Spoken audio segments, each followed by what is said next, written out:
Spoken Pages presents Colored Television by Danzy Senna. Chapter 2.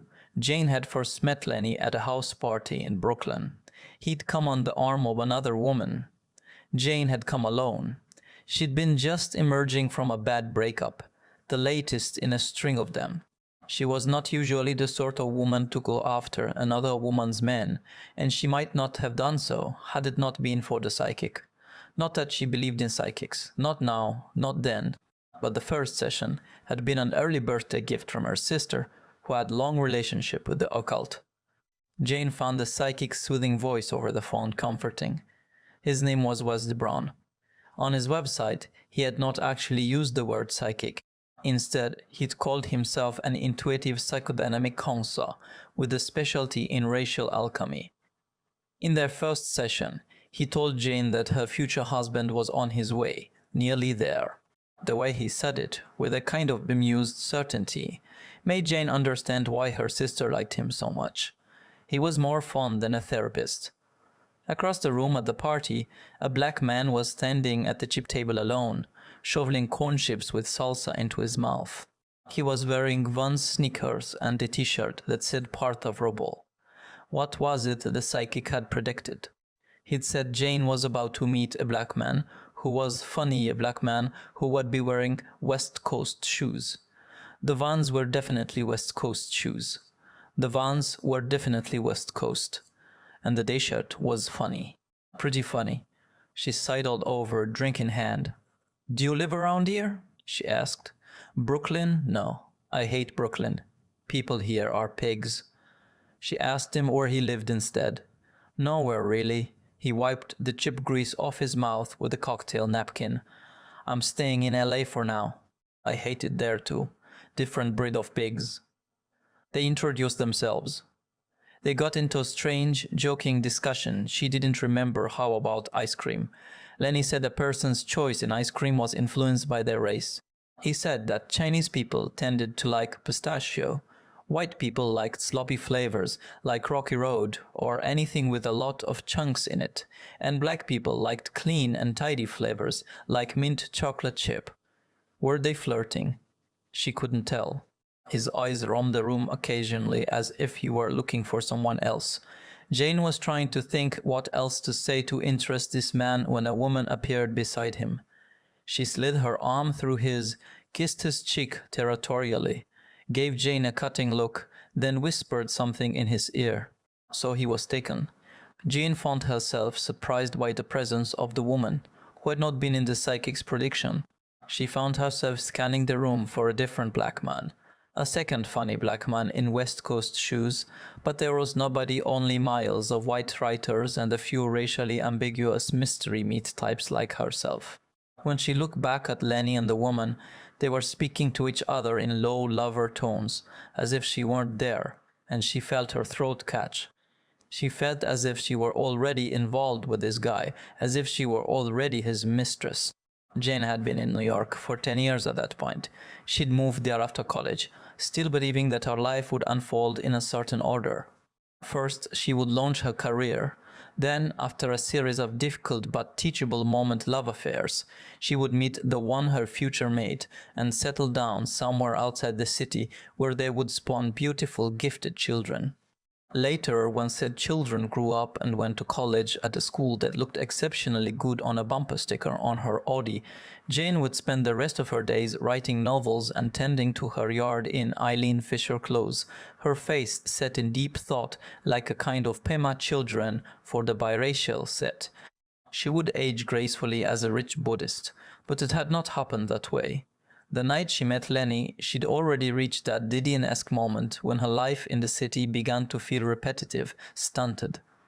As her 33rd birthday loomed, she found she'd lost interest in dating altogether. The parties all began to look alike. She was no longer able to remember why she'd broken up with her previous boyfriends.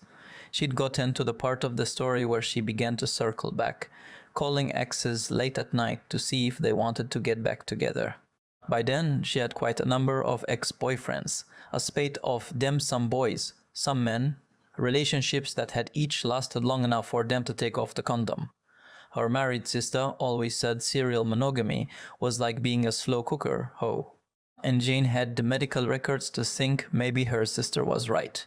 A few infections, nothing fatal or permanent. A malformed cell on her cervix that had needed to be burned off. Something else that required a tube of antibiotic cream squeezed inside of her. The perils of the journey. Many of the men had wanted to settle down with Jane, but she hadn't been ready.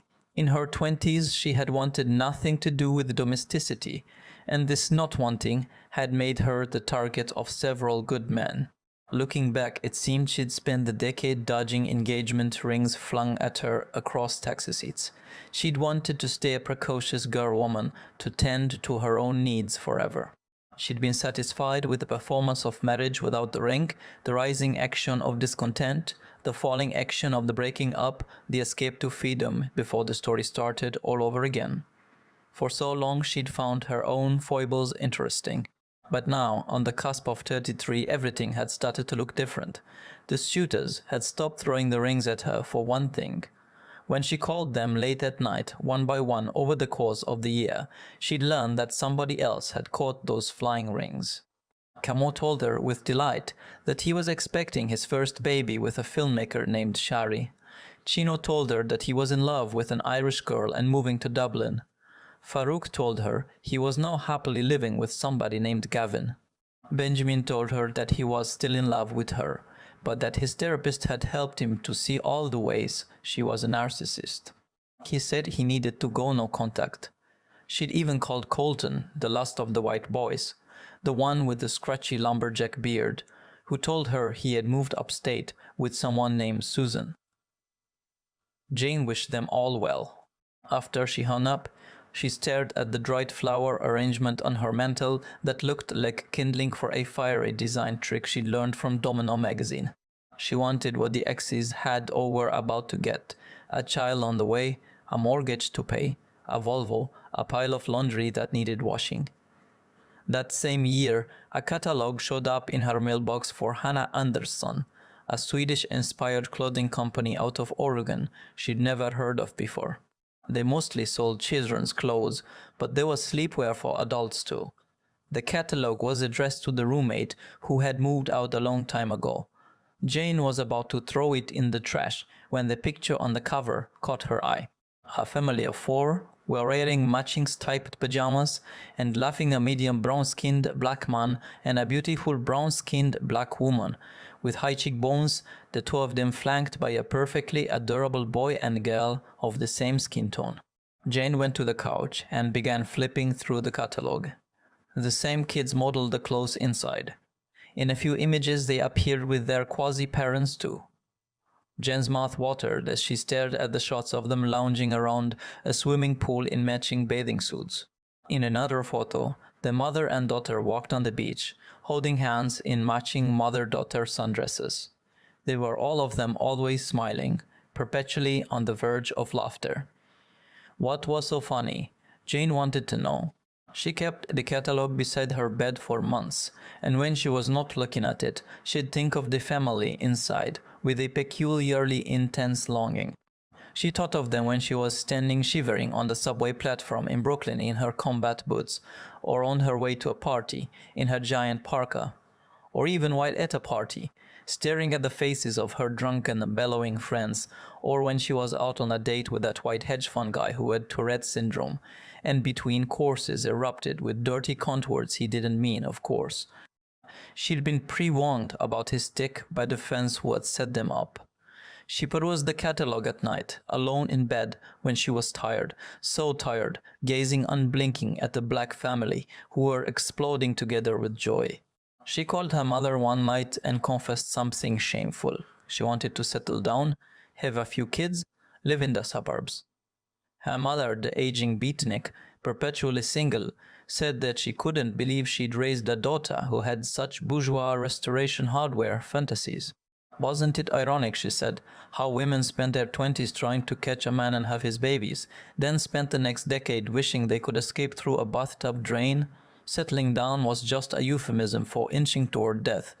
Death was the ultimate form of settling down. She said Jane should pine to create great art instead because, In the end, men were letdowns, and kids were disappointments who grew up like Jane and her sister to blame their mothers for everything. Only art and friendship remained.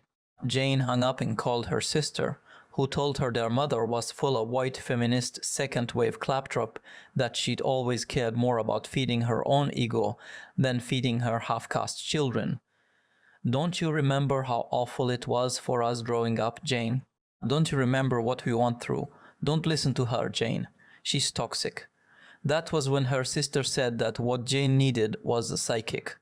There was this guy, a friend of a friend from college, who had predicted her own husband in a roundabout way. Now he was a psychic to the stars. He'd set Jane straight. That night of the party in Brooklyn, Jane had vowed to expel her mother's voice, her sister's voice, even Wesley Brown's voice from her head.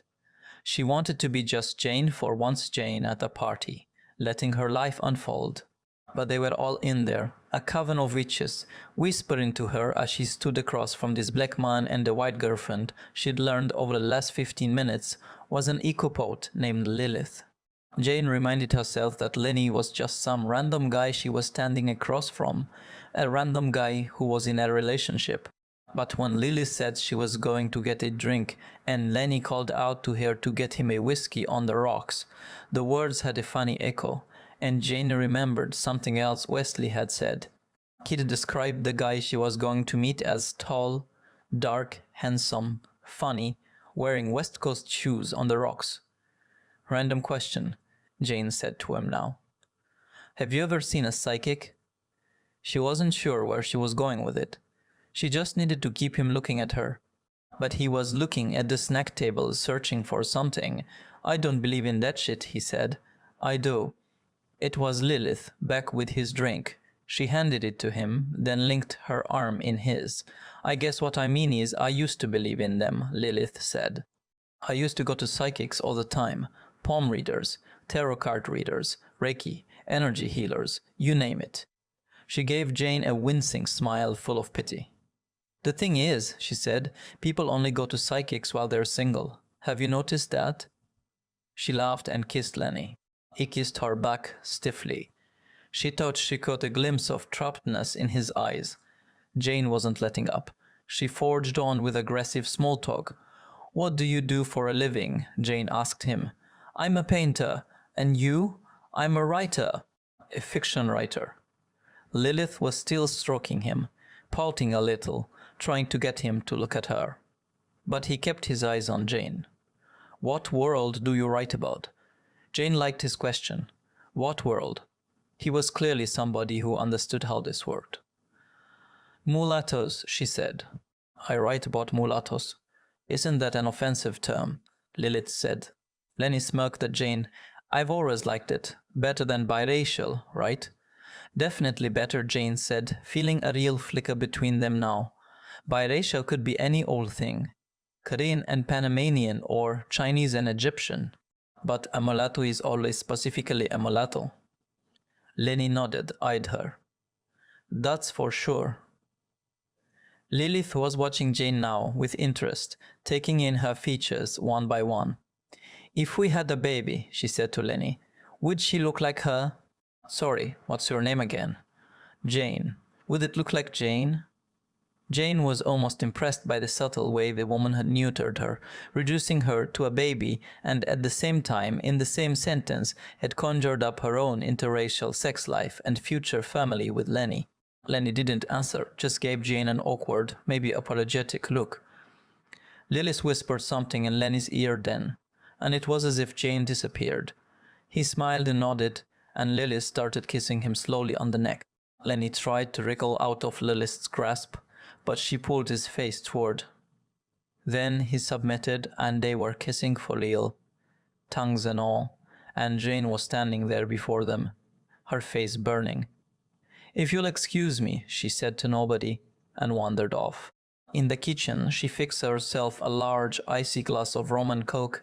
Then she stood in the doorway, trying not to watch them, but watching them. Lilith was the lover, and Lenny was the beloved. She could see it in the way she tilted into him, eyes fixed on his face, and in the way he leaned back slightly, his tense smile. Now Lilith was stroking Lenny's face, saying something that made him shake his head. No, laughing. Jane took another gulp of her drink, bilious thoughts crowding her brain. What did he see in her? Lilith was so thin, so frail, with pale, almost translucent skin and a giant mane of blonde hair. Was he necromantic? Did he have a thing for cadavers?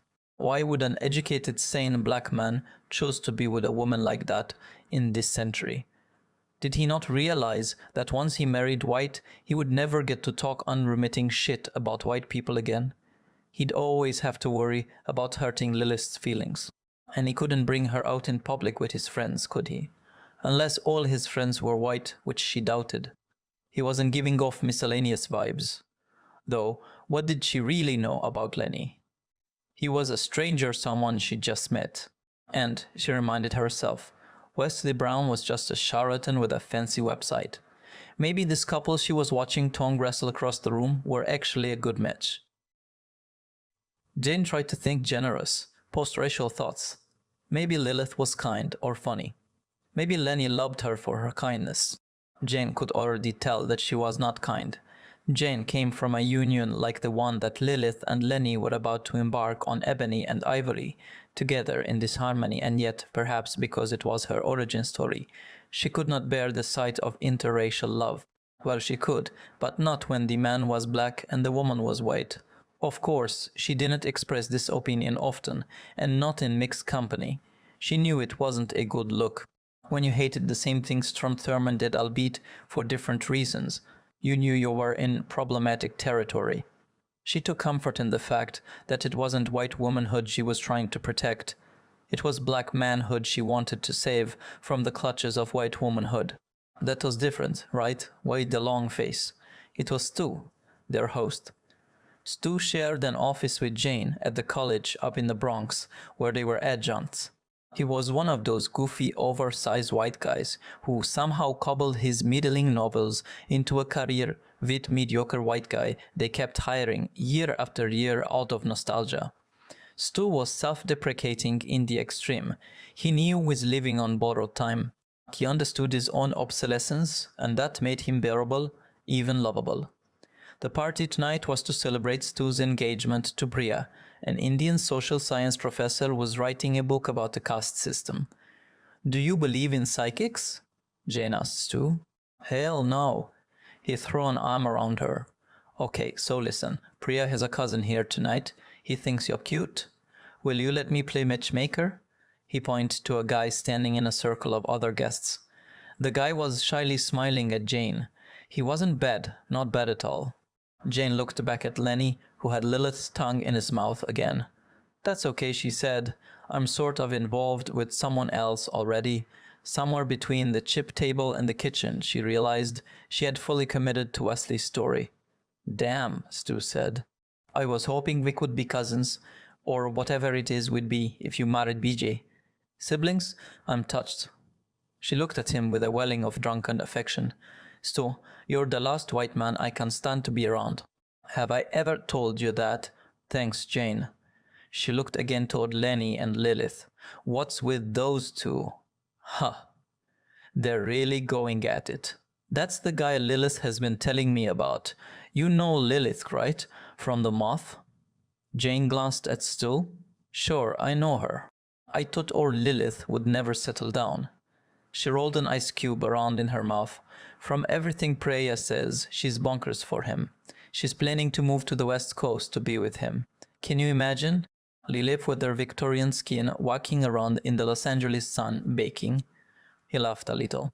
"Priya says Lilith is suddenly obsessed with having a baby with him." "Lilith. A baby. Are you processing that?" "I'm trying. I guess it makes sense. I mean, their kids would be cute, right? Like you." "They might be monstrous." "No, and seriously, nobody wants to have white babies anymore," Stu said. "Not even me, and I used to be one." "Come on, why not? White babies can be cute, but not like the babies I'm going to make with Priya. They're gonna be fucking insane." Later, close to midnight, Jane stood outside on the top of Sir's building.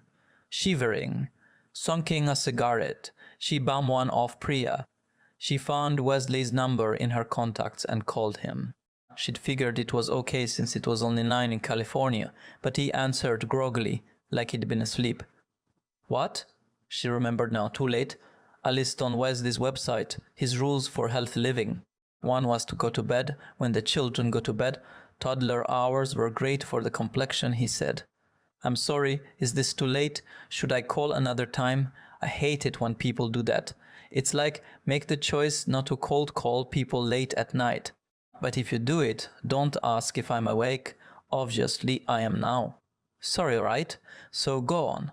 Listen, I'm outside a party. There's this guy here. He's exactly like you described. But the thing is, he's with another woman. Seriously, with her. A poet. Anorexic poet. A white anorexic eco-poet. A man and a woman came out of the party and walked past her, laughing. Don Siedel, the woman was saying. I'm telling you, Don Siedel. Jane felt suddenly foolish. Listen, I'm sorry to call like this. I should have made an appointment. I can try you another time. No, I'm awake now, he said. I'm trying to find your file. She heard fingers tapping on a keyboard. Here it is, right, of course. The dude, are you sure he's the same one? Sometimes the universe sends a red herring. The universe is playful like that. Black. Creative.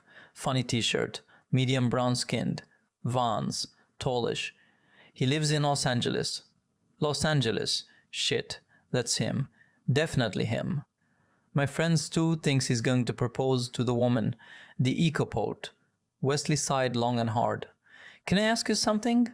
What is it with these overeducated Negroes? I mean, don't take this the wrong way, because I know you're the product of one of these unions, but these guys.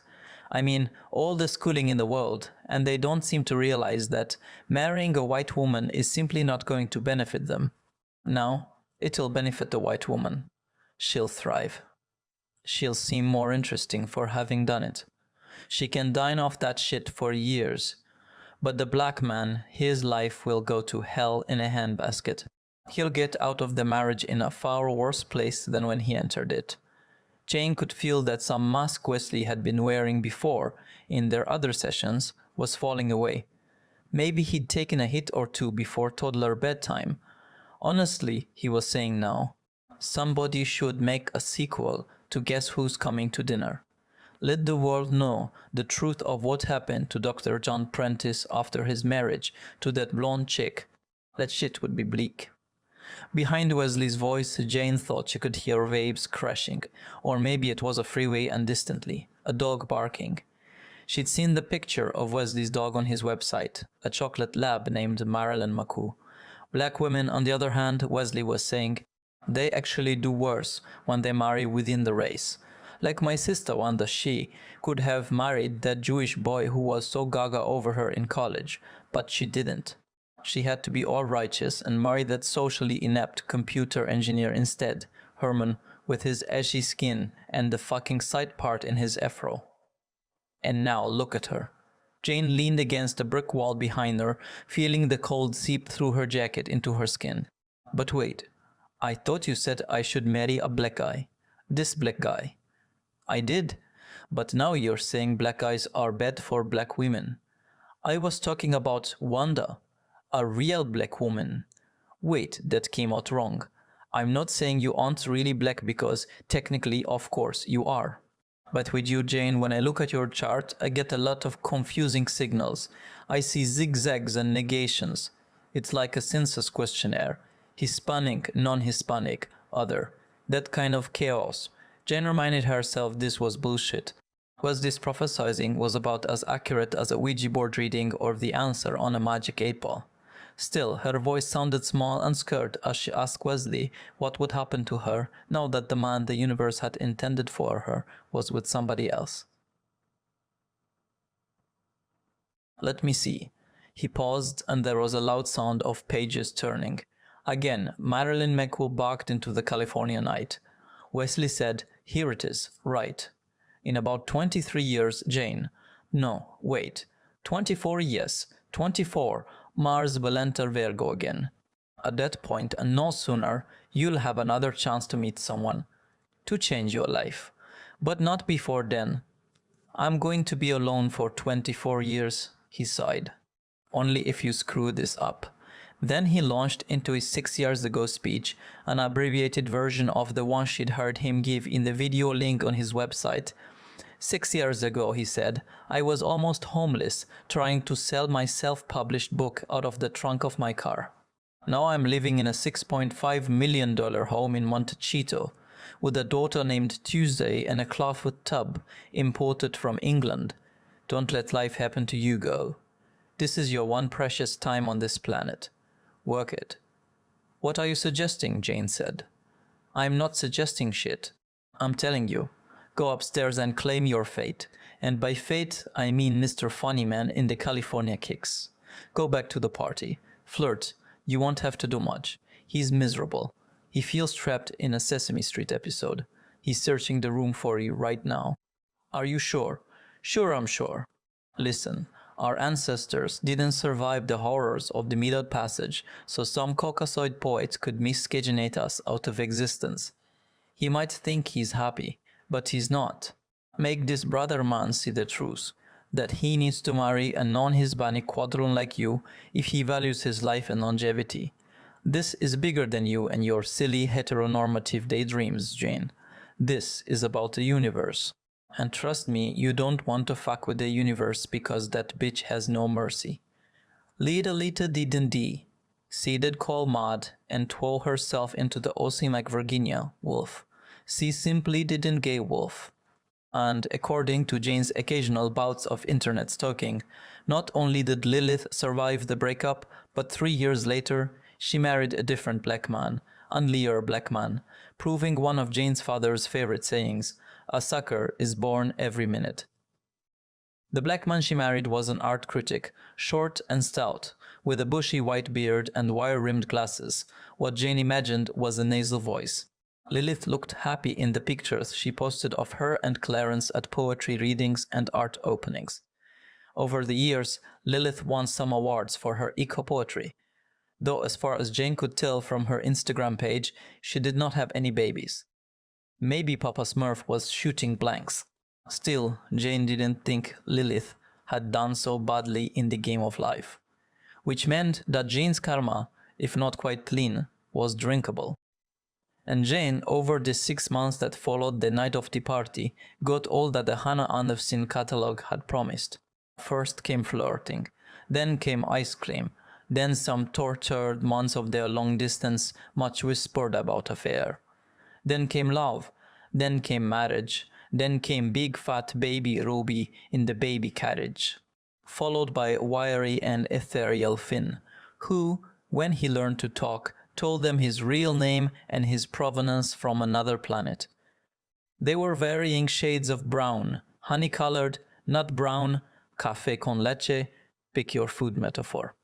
If there were Crayola crayons, Jane had once figured out while coloring with the children, Lenny would be Fuzzy Wuzzy. The kids would be Blast of Bronze, and Jane would be Tumbleweed. Jane talked to Wesley several more times, and the sessions got stranger.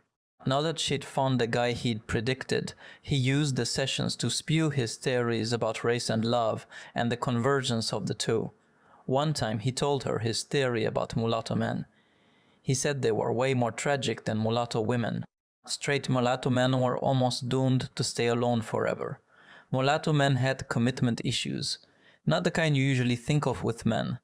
It was that they simply couldn't pick a race. Mulatto men, he said, couldn't be more different from the women.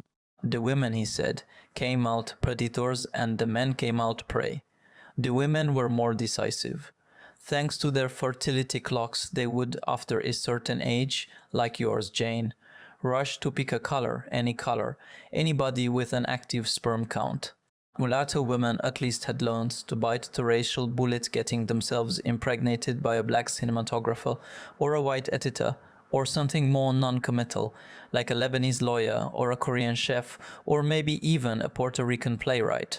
But mulatto men didn't feel that they were in a rush to have a baby, so they got to wallow in their racial ambivalence for years and years, not realizing until it was too late that they had only the leftover women to choose from, the damaged goods.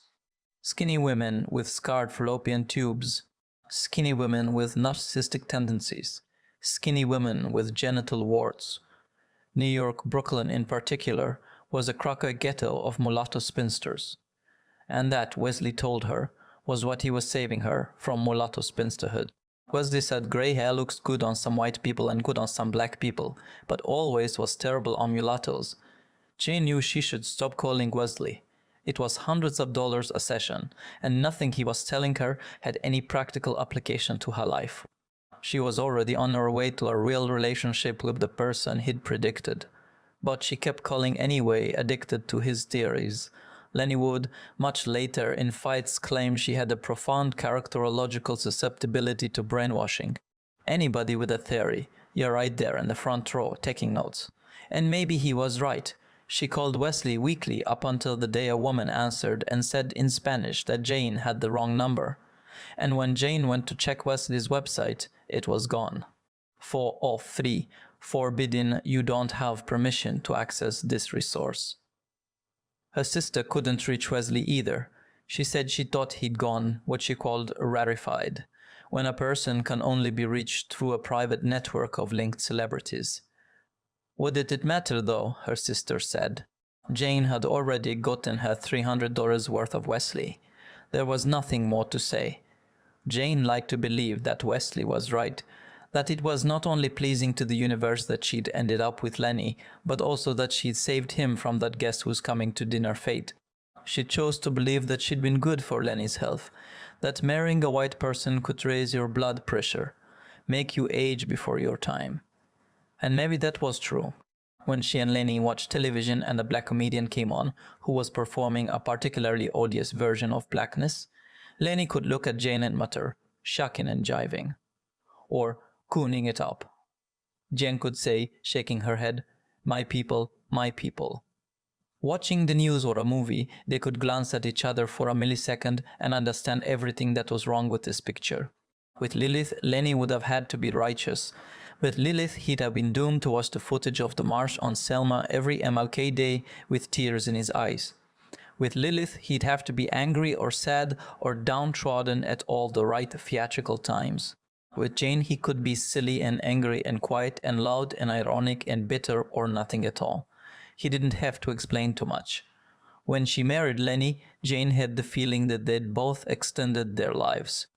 It was a physical sensation, a slight loosening of some tension they'd each been holding for so long.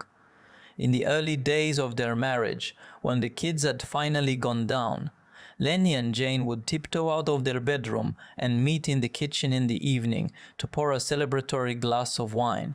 They'd sit together drinking, discussing the details of their day, replaying the funny things the kids had done. They would revel in the particular satisfaction of parents who had survived another day of sublimating their basest, most selfish desires. The hours of educational videos and teachable moments were over. Finally, they could be their true selves. They would watch their favorite dirty pleasure, trash, black trash, kitchen circuit stuff, what Lenny called colored television.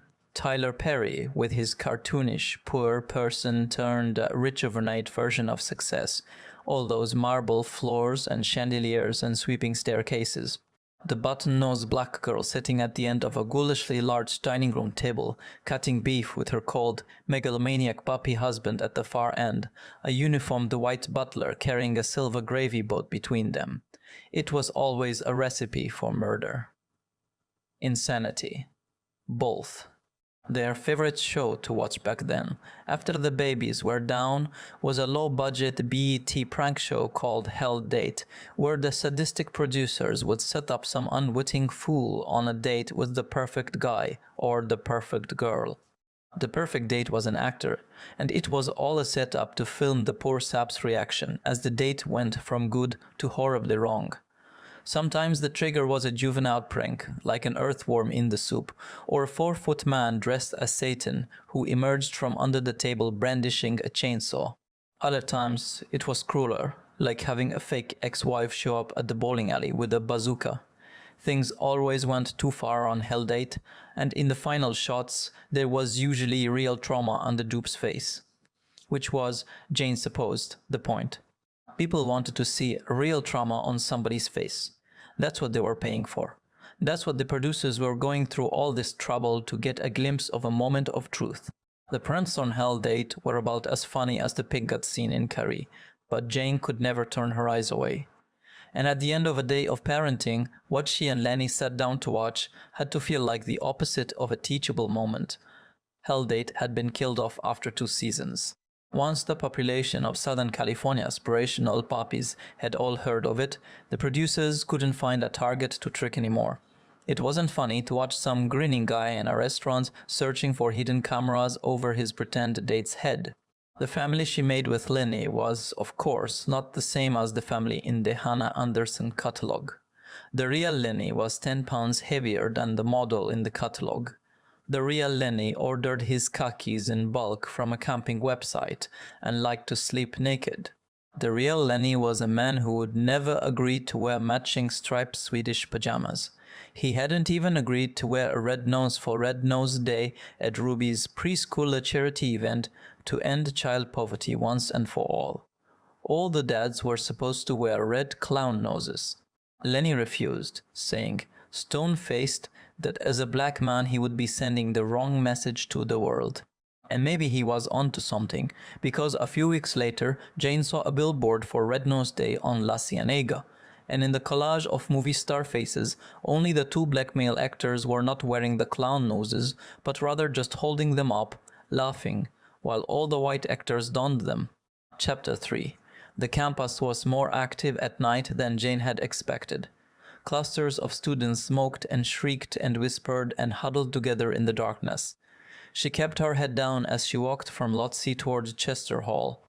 She tried not to make eye contact with anyone in case she happened to run into a former student someone she maybe still owed feedback on a story.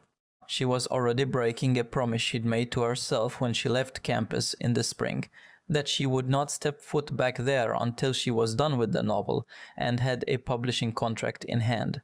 And most certainly she was not supposed to return until her sabbatical was over. But she'd been seized by a burning need to find an article she knew she'd left in her office. It was an arcane report by a white sociologist from the 1950s about the quixotic figure of the mulatto in history, the other man. She'd attempted tracking it down online, but it was only available behind a paywall. She knew she had a photocopy somewhere in her office because she'd used it for a class she taught years ago. Now she felt certain it would play an essential role in her novel. Over the past few months, she'd gotten into making the novel multitextual a collage. It was going to include actual historical documents and sociology texts that would reveal all the peculiar ways the figure of the mulatto had been treated in American consciousness throughout the ages. Even as the manuscript passed the 400-page mark, she had been seized with a panic that she was leaving things out. She had the feeling that the book was her last word on something, and she had to get it right. There would be no second chances. She reached Chester Hall and pressed her identification card to the electronic keypad. The door clicked open and she pushed inside. A smell hit her of young people, student minds, all those live, hopeful bodies who had come to her over the years seeking wisdom. All the youth she'd shepherded through that tender time in their lives, helping them find their voices, as if voices were lost objects, hiding in the dark. One of the strange parts of being a teacher was how it made time seem to stand still. If you didn't look in the mirror, you could almost trick yourself into thinking that time wasn't passing, because your students kept staying the same young age year after year.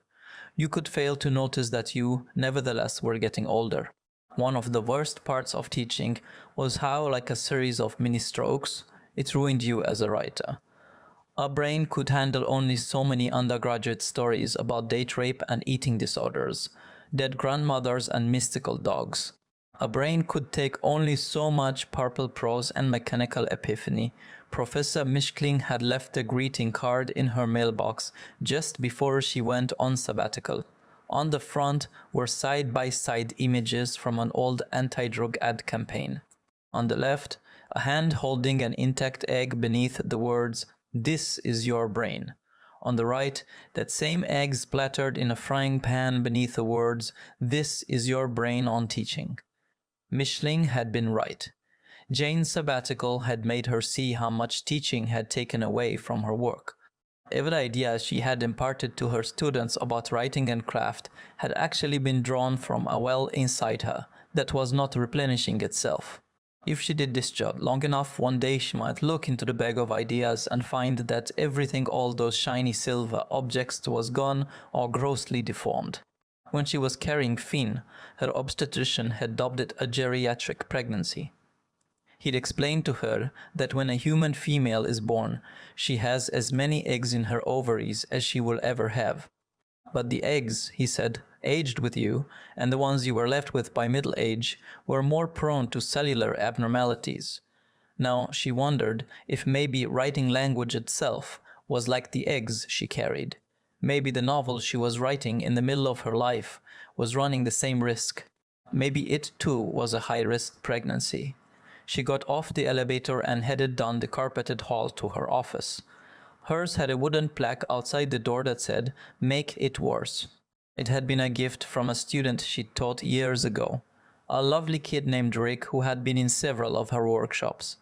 After he graduated, he kept in touch, and a few years ago, he'd sent her a note telling her he'd gotten a job as a television writer. Then one day he'd shown up in Jane's office to surprise her with his plaque. He told her it was in her workshop that he discovered he wanted to be a writer. With Jane, he'd found his voice. He said Jane's response to his first story was the single most important piece of advice he'd ever gotten about writing. Make it worse, Jane had apparently scrawled on the top of the first page. It made him realize that he'd been trying to protect his gay teenage protagonist from harm by having the kid's parents accept him so warmly when he came out. He'd made the guidance counselor only mildly creepy, giving off flirtatious vibes toward the kid, but not actually doing anything. By policing his characters, he had failed a writer's first obligation to himself, to practice brave storytelling. The summer after he graduated, he'd gone back to the story with Jane's 3 magic words in mind and wrote a new version.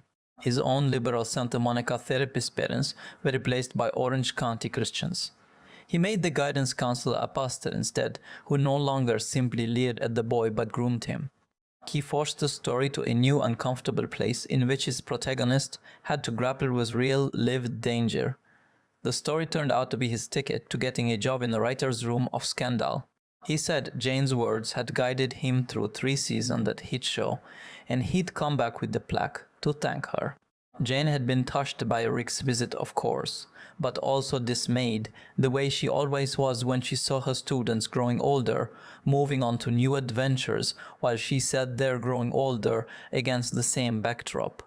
He'd asked after her novel, the one she'd told the class about when he'd been her student, and she was reminded that it was the same unfinished, untitled second novel she was still talking about to her classes. At the time of Rick's visit, the novel had still been in its Sisyphus stage, a rock she labored at for so long that just kept rolling back down the hill. But now everything was different. Somehow in this sabbatical year, with his move to the magic house in the hills, through the strange alchemy of writing, that amorphous pile of paper had suddenly gelled into an almost realized thing. A creature with its own logic, its own rhythm, its own pulse. She stepped inside the office. It had the still, dusty feeling of something embalmed. Everything was exactly where she'd left it last spring. The coffee mug featuring Sigmund Freud's face. The notepad in the middle of the desk with the beginning of a bucket list she hadn't finished. On the shelves, the stalwart anthologies of all those slightly banal stories she found so easy to teach. Genius, she'd learned, didn't teach as well as mere competence, where the mechanics were all visible on the surface. You couldn't teach a student how to write by assigning Toni Morrison, it would only create bad imitations.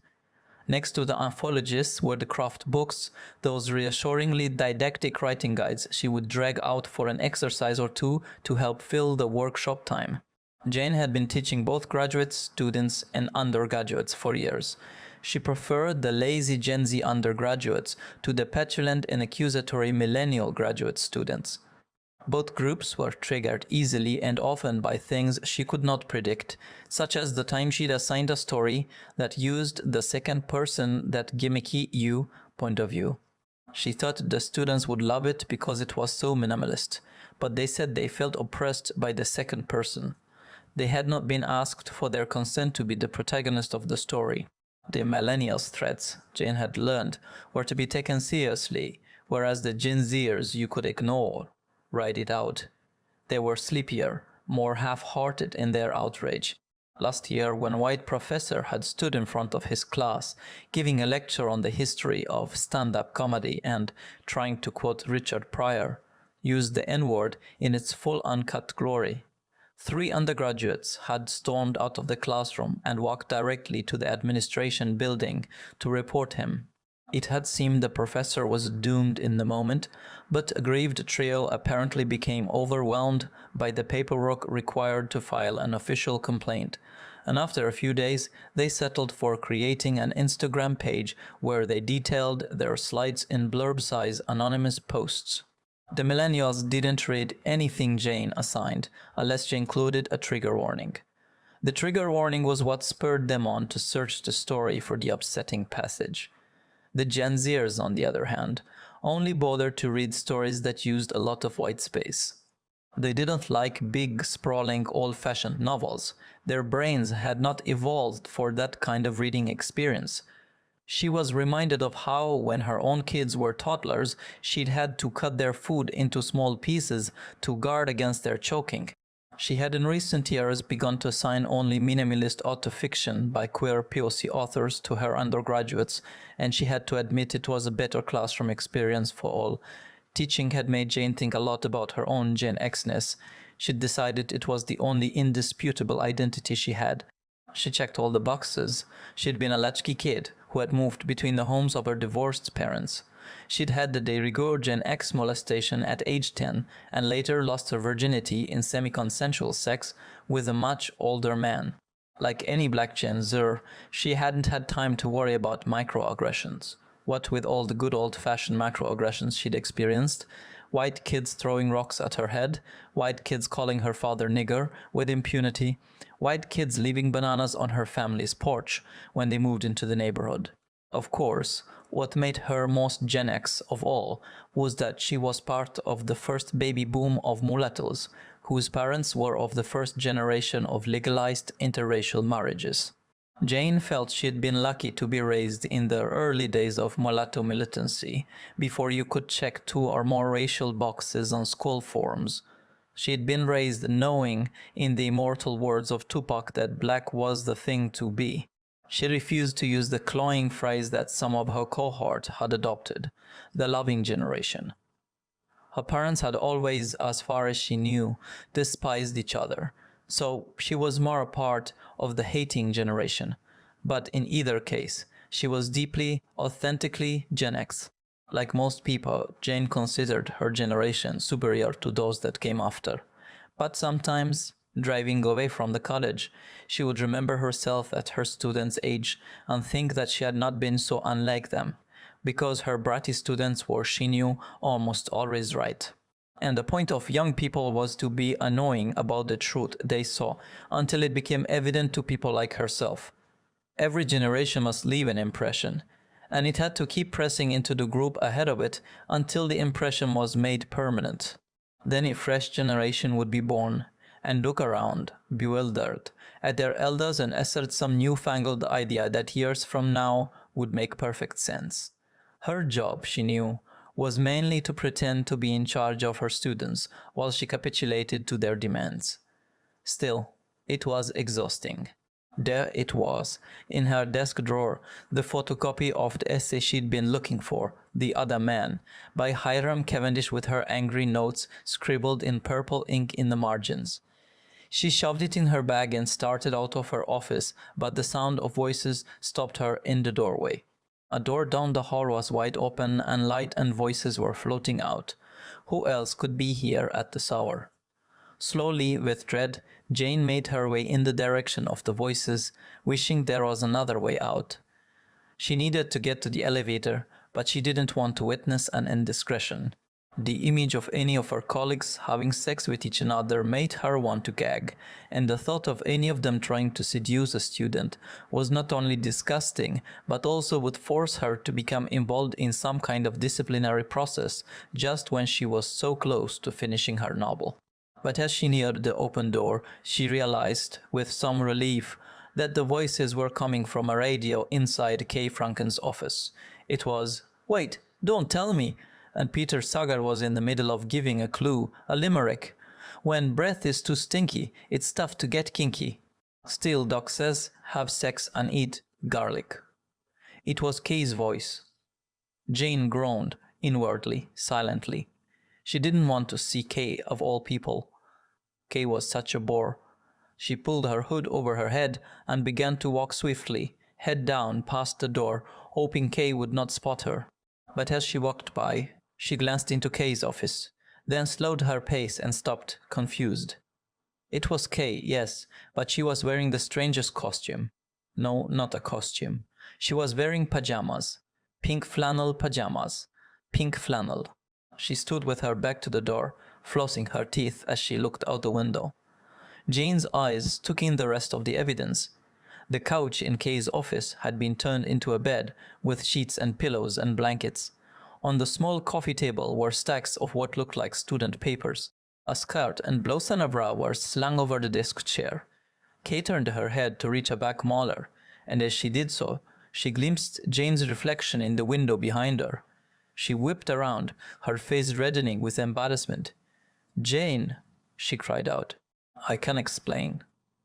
Later, Jane would not be able to say why she took off like that. It was a childish instinct to run, as if she were the one who had been caught in a compromising situation. She could hear Kay calling out behind her, "Jane! Jane!"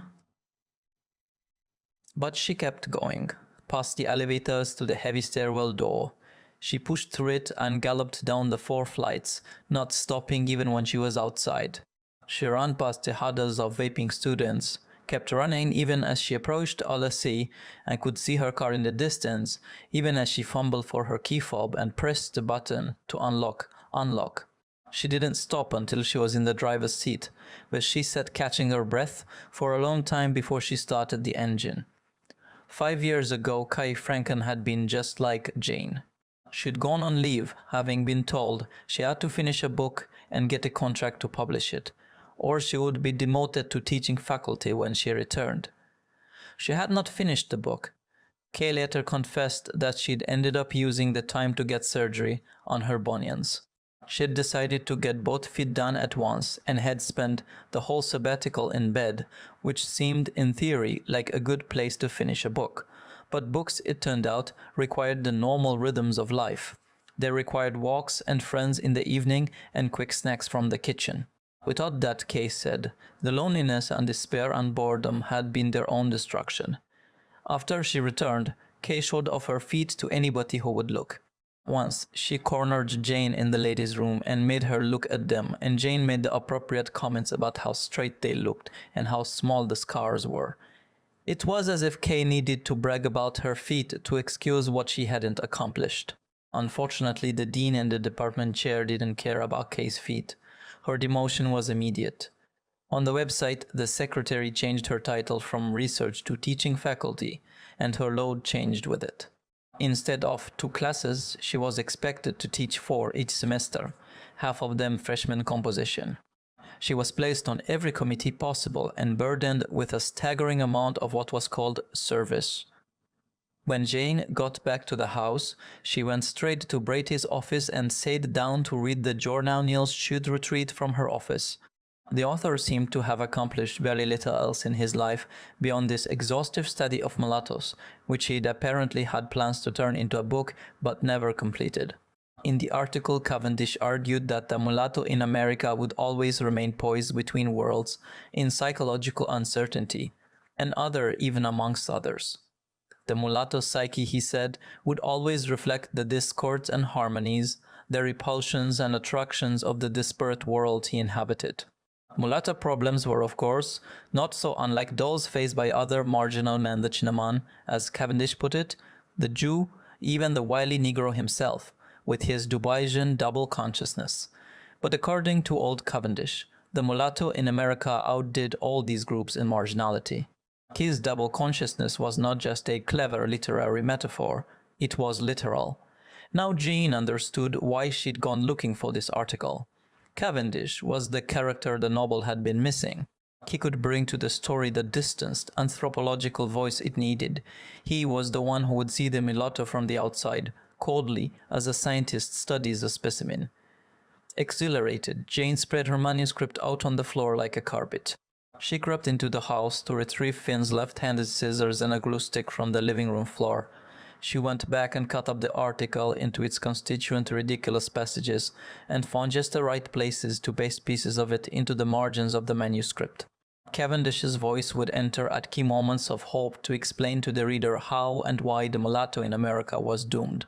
His white gaze, his white imagination, disembodied, would act as a kind of relentlessly haunting specter. The physicality of cutting and gluing felt energizing after so many hours, years in front of the computer screen. The hours flew. The mulatto in America never grows old, Cavendish declared at one point. Like a debutante, the mulatto stands perched at the top of a marble staircase waiting to walk down to announce his entrance into fashionable society. But somehow, he never gets past the third step.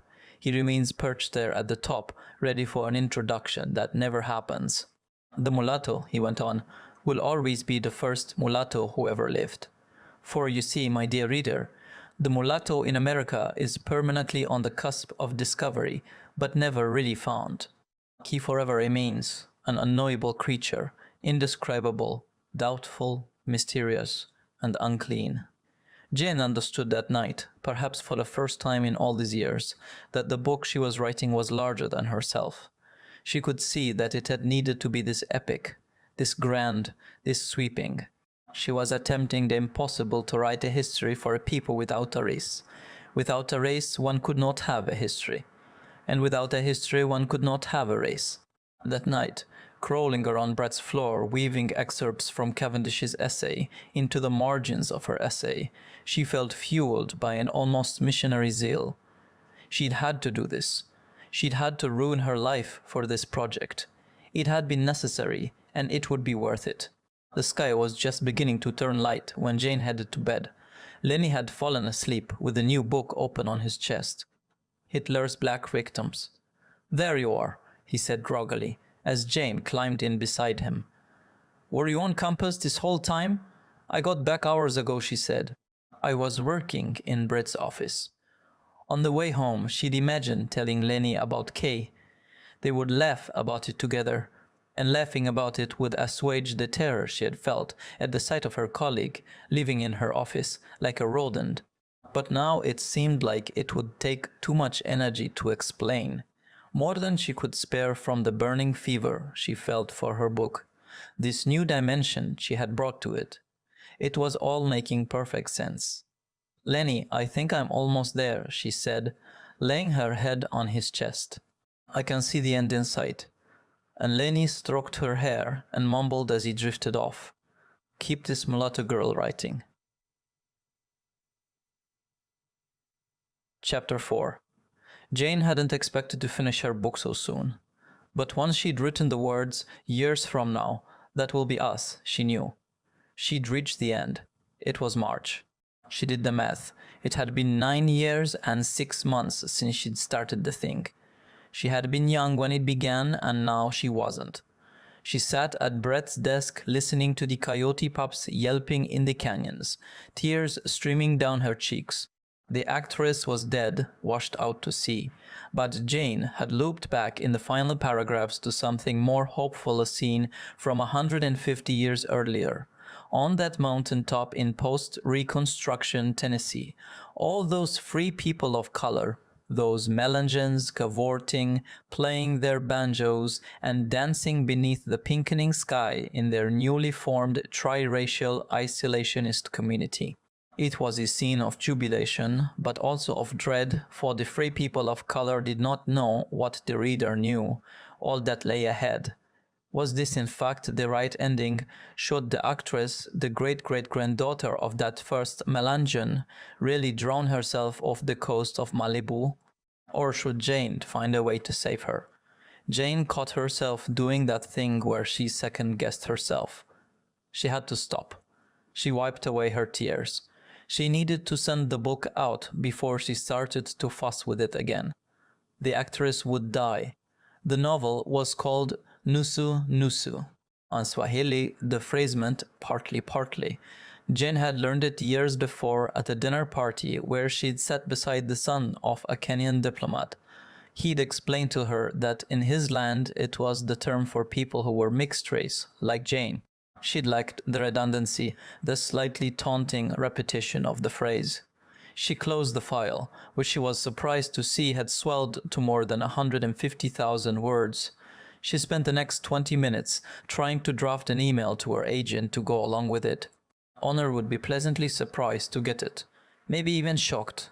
She'd known in theory that Jane was working on a second novel because Jane had mentioned it whenever they spoke, and because Jane had published 2 excerpts from it over the years, a short chapter about the actress's early days in Hollywood in Plowshares 6 years ago, and a year or so later, in another journal, a 20-page story pulled from the chapter about Thomas Jefferson in Paris. She'd sent Honor links to each of the excerpts as they'd come out, explaining that they were part of the historical epic she was writing, reminding her she was still alive, still writing. And Honor had sent back vaguely encouraging words of praise. But that was years ago, and Honor must have doubted that an actual book would ever emerge. She probably thought Jane had floated off into the ether of middle-aged, middle-race, middleist women writers, who used to have interesting things to say but now just drifted around their California gardens tending to succulents. Yes, she would be pleasantly surprised to learn that old Jane Gibson had finally squeezed out a second novel reel doorstop, even as Jane had fantasized in the heat of writing an award winner. "Dear Honor," she began, "I am so sorry this has taken so long, but here at long last it is. As you'll see, it is a big novel, a major one, if I dare say so. It goes off on a lot of tangents, and there's a lot to keep track of in here. But I hope you will find that the chaos pays off." She stopped. She wasn't sorry for what she'd done here. She wasn't ashamed of having taken so long. Novelists took whatever time they needed to make immortal art. If you wanted something to last forever, sometimes you had to take forever. She started again, trying to channel some of Lenny's firstborn male arrogance. At last she wrote simply, "Attached, please find my second novel. Enjoy." She attached the file and hit send. It was just after midnight. Then she went into the house and found Lenny asleep on the couch in the living room. His headphones had slipped off, and she could hear the Berlitz Japanese teacher whispering into the quiet. Jane felt a surge of tenderness, a surge of possibility. One thing she'd realized over the years was that good things beget more good things. The converse was also true. It was why the rich got richer and the poor got poorer. One setback was never one setback, and one accomplishment usually led to more. She had finished something monumental. The tide was turning for her, for them. Lenny had always seen them as a pair of artists, which was the most feminist thing about him. He found her sexier, the closer she came to reaching her full potential. He wanted them both to soar. She went into the bedroom and changed into a muumuu of Piper's. It was not a real Hawaiian muumuu. It was something fancier, whiter, of the airiest and most elegant of cottons, an allusion to an ethnic garment, something that cost a lot of bucks to make you look like you didn't care. Piper had probably picked it up in a boutique in Silver Lake, or Los Feliz. She was surprised to find the wine cooler empty. She went to the wine pantry and stared at a wall of bottles in the dim light. She reached for one at random. Back in the brightness of the kitchen, she saw that it was a dust-covered Barolo, a 2006 Giacomo Conterno 114. She hesitated for a moment, then opened it and poured 2 glasses. She carried them into the living room and nudged Lenny awake. "I'm finished." He sat up, blinking. "What?" "The book. I sent it off to Honor, just about 10 minutes ago." A slow smile crept across Lenny's face. It struck her that he had not believed she would ever finish. He'd thought her novel was this permanent albatross on their lives, a project they'd be dragging around forever, like a slacker son who never leaves your couch. "Sweetie," he said, a term he hadn't used in what felt like years.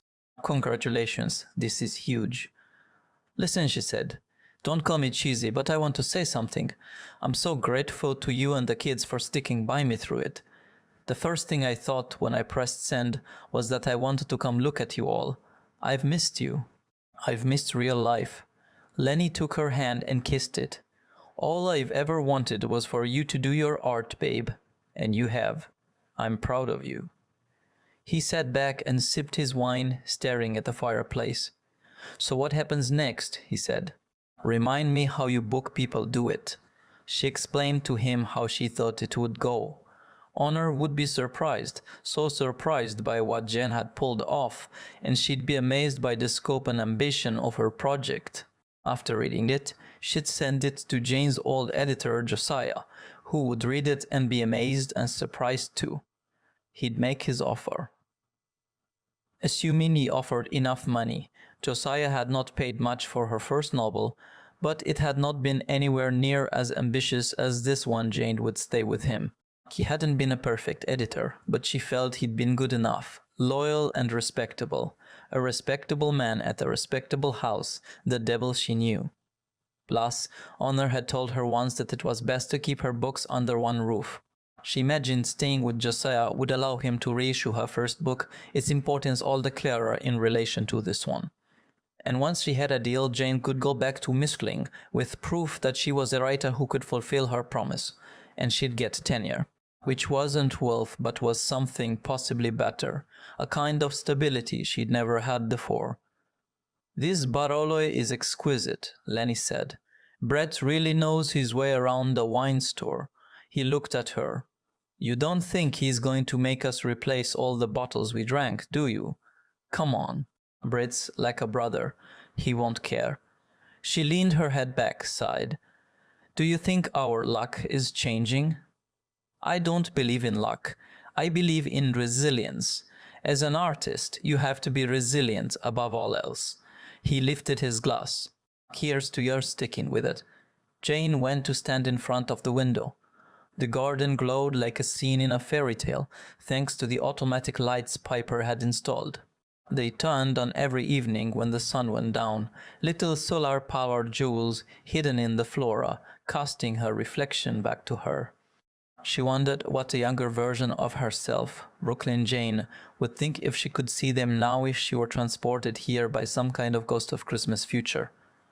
What would she make of this scene? What did they seem like, from the outside looking in? Brooklyn Jane would be happy to see this future house. She wouldn't have to know that it and almost everything in it belonged to someone else. She would be happy to see Lenny, rugged but still handsome. From a distance, in his horn-rimmed glasses, reading his serious book, he would look like an inspired choice. And alongside him, in Piper's Momo, Jane would look like she was headed toward a black bohemian version of the American dream, like she was going to be a rich hippie someday. Because who didn't want to be a rich hippie? Who didn't want to be what the French called gauche caviar? Brooklyn Jane would glimpse the children's toys lying in the courtyard, the ones Ruby and Finn had been playing with outside, earlier Max's wooden, toxin-free toys.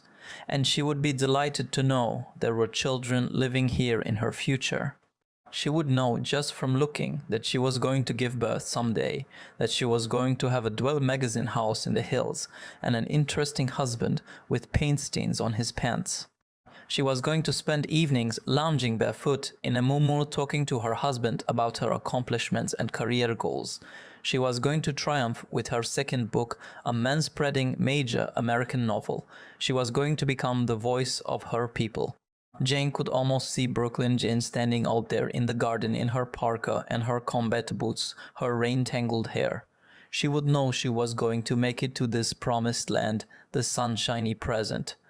Jane turned to Lenny, fixing her face in a coy smile. "Should we have book completion sex or something?" Lenny laughed. "If you want." "If I want? What about you?" He shrugged. I mean, sure, yes, let's. She went over to him. Yanking up the momo, she straddled him like a femme fatale in a thriller and started kissing him. At first it felt strange. It was as if she'd changed or he'd changed, as if they were actors playing a couple in a movie. And all this had been choreographed by an on-set intimacy coordinator, and she was wearing nipple covers and a merkin. Maybe it was just that it had been so long since they'd made out before having sex, but then she felt it, the old ghost of desire. Kissing was the real intimacy. They stood and stumbled, mouths linked, into the bedroom. She fell back on Brett's bed. Lenny fell on top of her and began to pull off the muumuu. She closed her eyes and tried to imagine they were the couple in the Hannah Anderson catalog, the ones in the striped pajamas, only they were naked now, and he was going down on her. The sex that followed was long and complicated, with actual Kama Sutra positions, lesbian highlights. They hadn't done it like that in a while. And as they did, she imagined Brooklyn Jane outside in the garden, her face pressed against the glass watching. Jane wanted her to believe that this was their real life, permanent, unimpeachable. She wanted to show her a vision that she could take back to Brooklyn, as if it were a magic pebble. A vision so good it would get her through the interminable winters, through all those bad dates and lonesome weekends and middling sales and strange men ogling her on the subway. Jane wanted to give her a glimpse of another world, a premonition that could keep her away from the platform edge, which sometimes in February, the blackest month, the shortest month, beckoned her to step closer. Chapter 5. Jane carried the sheet cake out into the garden as the 8 girls and their mothers sang happy birthday to Ruby. The party had been Jane's idea. She'd conspired with Ruby's teacher to invite a selection of Ruby's new classmates over the Saturday afternoon in late March. Why not take advantage of the house while Leigh still had it? Lenny had agreed even though he hated kids' parties. All those mothers standing around in intimacy bubbles. Ruby hadn't had a real birthday party in years. They had always been on the verge of moving out or had just moved in. The apartments they were moving out of or into too small and grimly lit for entertaining anyway, and Jane had always been too stressed about teaching and her unfinished book to entertain children. The last party she could remember throwing for Ruby had been at a janky indoor ball pit that smelled of dirty diapers. She watched Ruby sitting at the head of the table surrounded by girls her age. The book Jane had read about orchid children. Kids like Finn had also talked about dandelion children. Ruby was one of those. Unlike orchids, dandelions were adaptable, resilient. They could take what life threw at them and still grow straight and tall. Ruby had attended 4 schools in 4 years and never complained. She was still a girl who believed in Jane and Lenny. She was still that child who could sit for hours making secret worlds out of stuffed animals.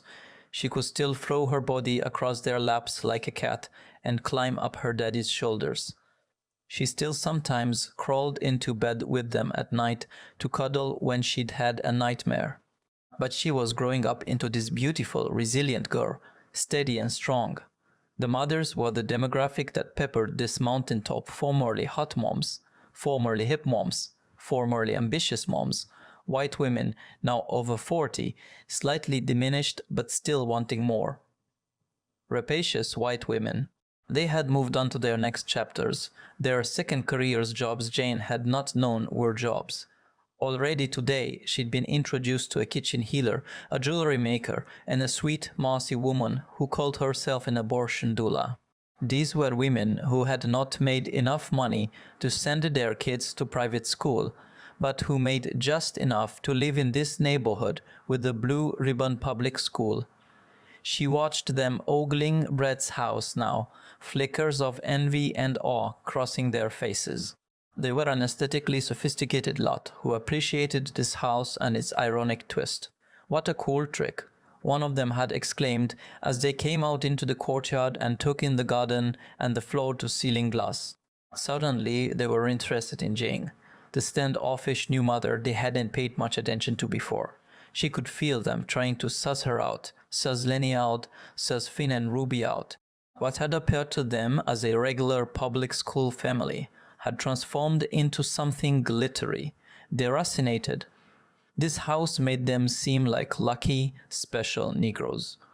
Jane was wearing a low-cut yellow silk blouse of Piper's that she'd found in the closet. She'd already received several compliments on it, to which she'd smiled coolly and said she couldn't remember where she got it. She'd had it so long. Someone said they loved her couch. Where was it from? DWR, she said with a shrug, because she didn't know another place to name. Was DWR too Don Market for this crowd? Apparently it wasn't, because they nodded, convinced. She did not bother to correct their assumption that all of this was hers. Because what did it matter? She and Lenny and the kids would be gone soon. They might as well leave a good impression. Jane set the cake down on the table in front of Ruby, just as the birthday song reached its warbling crescendo. It was a cheap cake from Baskin-Robbins, frozen-themed. She worried it was a tell that this house, even this shirt, didn't belong to her. But maybe it was the opposite. Maybe it made them seem more ensconced in this life. Better, cooler, the kind of people who would buy a frozen cake from Baskin-Robbins with an ironic shrug. The kind of people who were so rich and busy that they did not need to prove their worth with a high-end cake. After all, shitty sheet cakes from Baskin-Robbins were what kids like to eat, even rich kids. Ruby leaned over the 8 flickering candles, her eyes closed, her lips moving in a silent wish. Jane wished too that this day would fulfill her little girl's dreams. She'd gone all out to make it so, splurging on a gift for which Ruby had been pining for years. In the past, Lenny had refused to let Jane buy it for her, not only because they couldn't afford it, but also on the grounds that the doll was just another late capitalist, faux feminist trap. It was an American Girl doll. Both of Lenny's points still held, at least for now. But there had been such a lightness in the household as soon as the book was out the door. Jane could not believe how much air it had sucked out of her life, out of all their lives for all these years. Now they sat and watched trashy movies together like old times, making snide comments and passing a bowl of popcorn. Honor had responded by return email the morning after Jane had sent her the manuscript, just to say she'd received it and was thrilled to dig in. Thrilled to have new pages from Jane at last. Then she had called only a week later to say she'd read it with great interest and enthusiasm. That was the phrase she'd used. Great interest and enthusiasm. It's really wonderful, Jane, she'd continued. Fascinating stuff. I think Josiah is going to be thrilled. Jane had been surprised and impressed, then a little suspicious. Had Honor really read such a big, complex book so fast? When she pressed for specifics about what exactly she liked about the book, Honor would only say, "I liked the whole damn thing." Did the part about Thomas Jefferson, his mathematical calculation about what constituted a mulatto go on too long? Jane asked. Should she leave it in or shorten it? Honor said they could leave it to Josiah to advise about that. In fact, Honor had already sent it on to him, so the option clock was ticking. Jane couldn't believe how fast everything was moving. It wasn't the adrenaline rush of imagining the novel being read by actual eyes outside her own by Josiah, who would, she was certain of it, be thrilled that she had gone off to the Grove to buy Ruby's big gift. She was so overwhelmed that she'd gotten lost in the American Girl store for more than an hour. She'd looked at all the dolls but only really seriously considered the black options. There was one called Melody Ellison, a singer from the 60s, but she appeared to have straightened hair and they were trying to heal Ruby's hair issues. She'd hoped to see one named Cecile Ray, who was from 1850s New Orleans. Jane had read about her on an American Girl fan page. According to the site, Cecile was from a well-to-do family. They were free people of color. The doll's character was described as quite mischievous and bold and good at keeping secrets. But when Jane got to the store, the salespeople informed her that the doll had been retired. Jane had somehow missed that on the website. The only other one they had in the store was a Dewalker. She had the same skin color as Ruby, a medium brown, though other than that they didn't look alike. Addie had the same deracinated features as every other American girl doll, the same plucky expression and slightly bucked teeth. She came with a book called A Heart Full of Hope that Jane had read inside the store, feeling oddly moved by the story. It told how Addie Walker had been born into slavery in the 1800s, how she and her mother had taken a chance and escaped to freedom in the North. Addie wasn't a slave anymore, the book said, but it was important for girls to remember she'd once been one. A saleslady with dead doll eyes herself talked Jane into buying not only Addie Walker, but also a matching white pinafore for Ruby, identical to the one the doll was wearing. "Your daughter is going to love Addie so much, she's going to want to dress like her." Lenny snorted when she told him what she'd done. Here we go, members of the soccer class. But he had not made her return it, had not said it was too much. He too wanted to see their Ruby happy today, to see her getting something she really wanted for once. Since she'd sent off the book, since the night they had drunk the Barolo and consummated their new chapter, in Brett and Piper's big bed she and Lenny had been different with each other. They joked again about all the things they used to joke about. They played forensics. And just this morning, they actually had morning sex. She didn't know how it had happened exactly. The sky was only just beginning to lighten, and one of them had rolled over and touched the other in just the right way before they'd fully emerged from their dreams. They'd made love just like old times, a sweet, somnolent love that built into a kind of fervor and coated the whole morning afterward in a kind of shimmer, even during the grind of getting ready for the party. Ruby blew out the candles on the first try, which Jane thought was good luck, a good sign about everything. Lenny moved forward then with a kitchen knife, and all the mothers laughed, exchanging uneasy glances as he sliced right through the middle of Elsa's face. Jane searched the yard for Finn. She glimpsed him squatting in a corner by the door. She had hoped he might play with the younger siblings who had come, that he might engage, as the doctor said, but he was more interested in what lay beneath the rock he was upending. Was his refusal to engage a symptom of the problem, as the doctor had implied, or a sign of genius, as Denny claimed? Jane made the decision not to worry about it today, for now everything was different. RUB had moved on to open. RUB had moved on to opening presents. All around her were piles of wrapping paper. Kirklasmatis asati prinlik, watching her open her spoils, perhaps remembering fondly their own birthday parties of yore, or imagining their birthday parties yet to come. Ruby was opening Jane and Lenny's gift now, an excited look on her face as she tore into the wrapping paper. Jane stepped forward to watch her reaction. The thing had cost, with the matching dress, close to $150. Ruby had gotten past the first layer of wrapping, and some of the other girls squealed with delight as the words "American Girl" came into view. "Oh my God, which one did you get?" one said. "I have 5, another said. Ruby lifted the lid. Addie Walker, child of hope. Child of resilience. The other girls cooed. But was it Jane's imagination, or did Ruby's smile falter, slightly flicker, at the sight of the doll? "I have Addie too," said a girl. "Me too," said another. "We can have an Addie party," said a third. Lenny snickered into Jane's ear. 3 Addies. Sounds like a horror movie. Then he called to Ruby. "Aren't you going to say thank you to your mom?" This was her idea. Ruby looked up at Jane, dull-eyed as if she'd forgotten who she was for a moment. "Thank you, Mama," she said in a mechanical voice. Then she pushed Addie aside and began to rip open the other presents Jane had wrapped, the ones that were supposed to go with the doll, the book about Addie's life, and the matching pinafore. Again, that look, that stiffening in her smile. Someone touched Jane's arm. Another mother. "There's a guy here. He says he's the magician." The magician. She'd almost forgotten she'd hired a magician. Another thing they could not afford. He'd gotten good reviews on Yelp. There he was, a paunchy white man with an alcohol-swollen nose, setting up a folding table by the yucca tree. The Gurov went to gather into a circle around him, and Lenny began to pick up the wrapping paper that was scattered around the yard and put it in a trash bag. Finn was still off in the distance. He was pacing in circles, squeezing his hands, the way he did when his mind was fully someplace else. Jane searched for a Ruby in the circle of girls around the magician, but she didn't see her, and when she glanced into the house, she saw that her daughter was heading up the stairs alone.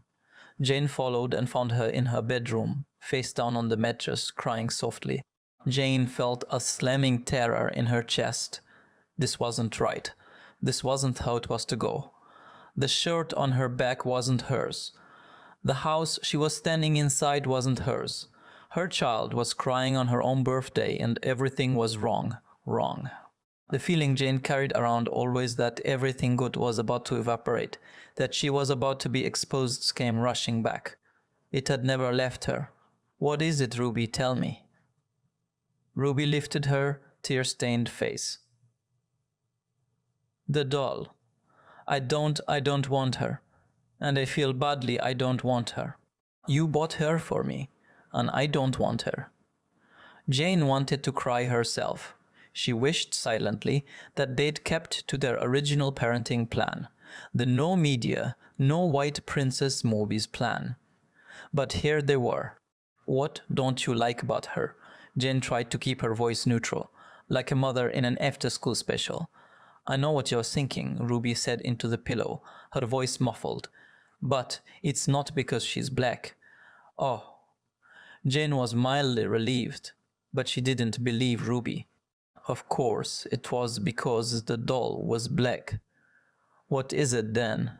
Ruby began to cry all over again. "It's because," she hesitated. "You can tell me. Because she's the only American Girl doll I'll ever get. This was my chance, and that's the one you picked for me. And I'll never be able to afford any of the accessories for her, or the clothes, the different outfits.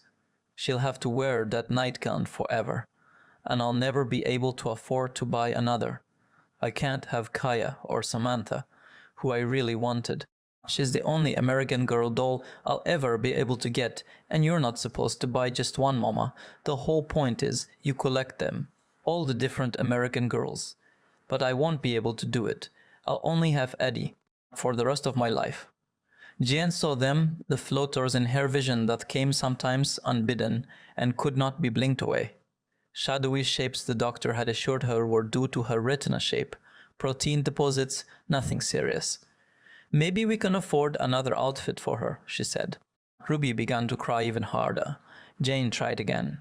"Listen, does she have to play with only other American Girl dolls? You have so many dolls. She could play with one of your Sasha dolls. They'd love to meet her."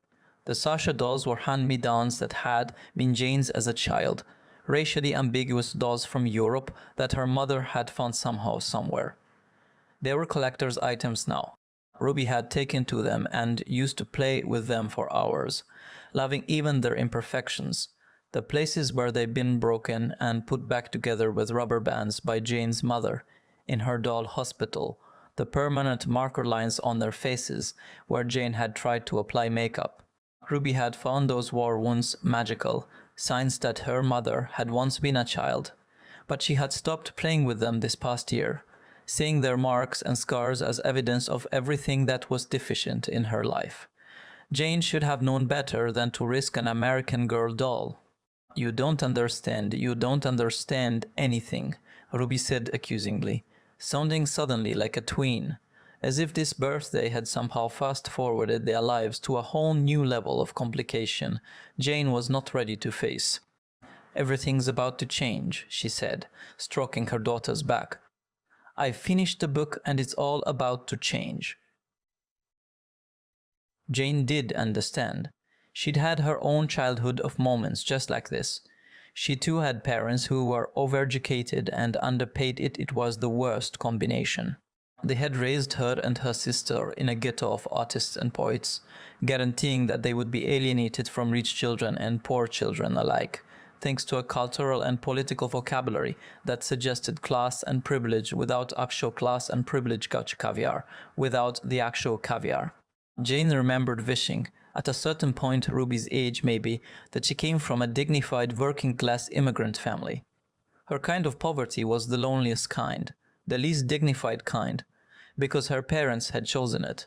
They had picked poetry over profit. Now, Ruby, this dandelion child, gathered herself. She pulled herself up. She fixed her hair and went to the window, through which came the sounds of the party, children squealing at something the magician had pulled out of a hat. "Don't you want to go out and join your friends?" Jane asked from her spot on the bed. "Those aren't my friends," Ruby said. "Those are just girls you invited. I don't know any of them." Chapter 6. Los Angeles looked different to Jane. Now that the book was in Josiah's hands with Honor's blessing, the city looked less apocalyptic, more effervescent. Things were happening or about to happen. Everything was about to change. She pointed at the intersection ahead. "Take a left up there." "Why are we doing this again?" Lenny said. "You've seen our bank account, right?" "Left there." "Yes, it's just a few blocks up, and take a right on Oak." "So we're just going to pretend we have money," he said. "Play make-believe, like some kind of folie à deux. I hate it when you speak French. It's pretentious." "What's a folie à deux?" "Ruby, in the back seat." "It's a shared madness," Lenny called back to her. "Listen," Jane said. "Can you just indulge me for a minute? There's no harm in looking." "That's what I'm doing," he said. "Indulging you." The kids had been confused that morning when she told them they were going to look at a house. "But we already have a house," Ruby had said over breakfast. "Yeah, why are we going?" Finn said. "We live somewhere already." Jane had to remind them, not for the first time, that this house did not belong to them. It belonged to Brett. The pictures of people they saw on the walls, those weren't their family, those weren't their people. Those were Brett's family members. She understood their confusion. Brett's relatives could plausibly be her own if you squinted your eyes right, and anyway, the kids lived in the moment. Finn had been playing in Max's room for months, dressing in Max's clothes, tending to his wizened, bearded dragon as if it were his own. Ruby was starting to adjust to the life they would soon be living. She had been growing closer to one of the girls who had attended her party, a little white girl named Curiously Ever. Although her parents were failed actors, they had managed to get Ever an agent, and at 8, she had already appeared in a J. Cole commercial. The reality was that they had only 2 months before they were homeless again. 2 months before they had to go somewhere new and retrieve all their boxes of stained sheets and IKEA furnishings from storage. As if to remind them, Brett had texted Jane the week before. He said he hoped they were all well and that they were excited about their next housing chapter. He wanted to give Jane a heads up about some packages that would be coming their way as he and Piper had begun to call their life in Sydney. They should just stick the boxes in the garage. He couldn't wait to tell Jane about Australia. Today they were going to an open house in the neighborhood Jane had nicknamed Multicultural Mayberry, the neighborhood where she'd always wanted them to live. The house was way out of their price range, given that their price range was 0. But who really knew what their price range might be soon? It couldn't hurt to look. If Josiah offered a lot of money and Lenny sold some paintings on top of Jane's getting tenure and a raise, who knew? They might become members of the functioning middle class sooner than they thought. Multicultural Mayberry was only about 15 minutes from downtown Los Angeles, but it felt like a different world altogether. Gone was the Mad Max Beyond Thunderdome energy of downtown. Gone was the Manson family helter-skelter vibe of the hills. Gone was the suburban wasteland of Glendale and the trashy mini-mall sprawl of Mid-City. Gone was the relentless existential hum of the freeway, the racial blight of the LAPD, the handsome lying face of O.J. Simpson and the blank, bewildered face of his murdered wife Nicole. Gone was the banally evil face of Mark Furman and the nihilistic cokehead teens of Less Than Zero. Gone were the Menendez brothers and the white vigilante Michael Douglas, played in Falling Down. Movies over the years had depicted Los Angeles and its outskirts as a kind of dystopian futuristic hellscape clarion, warning for the rest of the world about where we were all headed. But Multicultural Mayberry made it feel as if none of that existed. The most charming aspects of America's past had made love to its most hopeful Obama-esque future, creating this love child of a town. The sunlight in Multicultural Mayberry was dappled because there were real trees here. instead of chain stores and mini malls. Its main street was home to businesses you didn't know still existed. A ye-old frame shop, a 100-year-old soda shop, a barber shop with a candy cane pole out front. There were only 3 schools in the district, all of them blue ribbon, and the middle-class residents all sent their children to these schools. So you saw kids walking around in plasters, going to visit their friends, who all lived here too. And yet this 50s era set piece was not some blizzard of white supremacy as you might expect. It was famously multicultural, hence the nickname. She could see why the filmmakers loved it here, and boy did they love it. Every time Jane came, she saw some street blocked by a Kraft food service truck or a phalanx of film equipment. The films that had been shot here were too long a list to remember. She did know the town had been a stand-in for Philadelphia in 30-something, and it was most famous for being Illinois in Halloween. Every Halloween, the town was filled with tourists walking around in Michael Myers costumes past the actual house where young Michael had slashed his big sister to death. And yet, for a town that was so perfectly for a horror movie set in Illinois, there was something distinctly Los Angeles about it. LA could be such a chameleon. It could be anything you wanted it to be. And here it was, every small American town or tree-lined suburban street you'd ever seen in a television show or movie. Jane had done her research. Apparently, when you owned the right kind of house in multicultural Mayberry, you could make money renting it out for film and commercial shoots. The local government had its own film office. You could register your house on a website called Home Shoot Home, where location scouts trolled the photos like porn. She'd trolled the website too.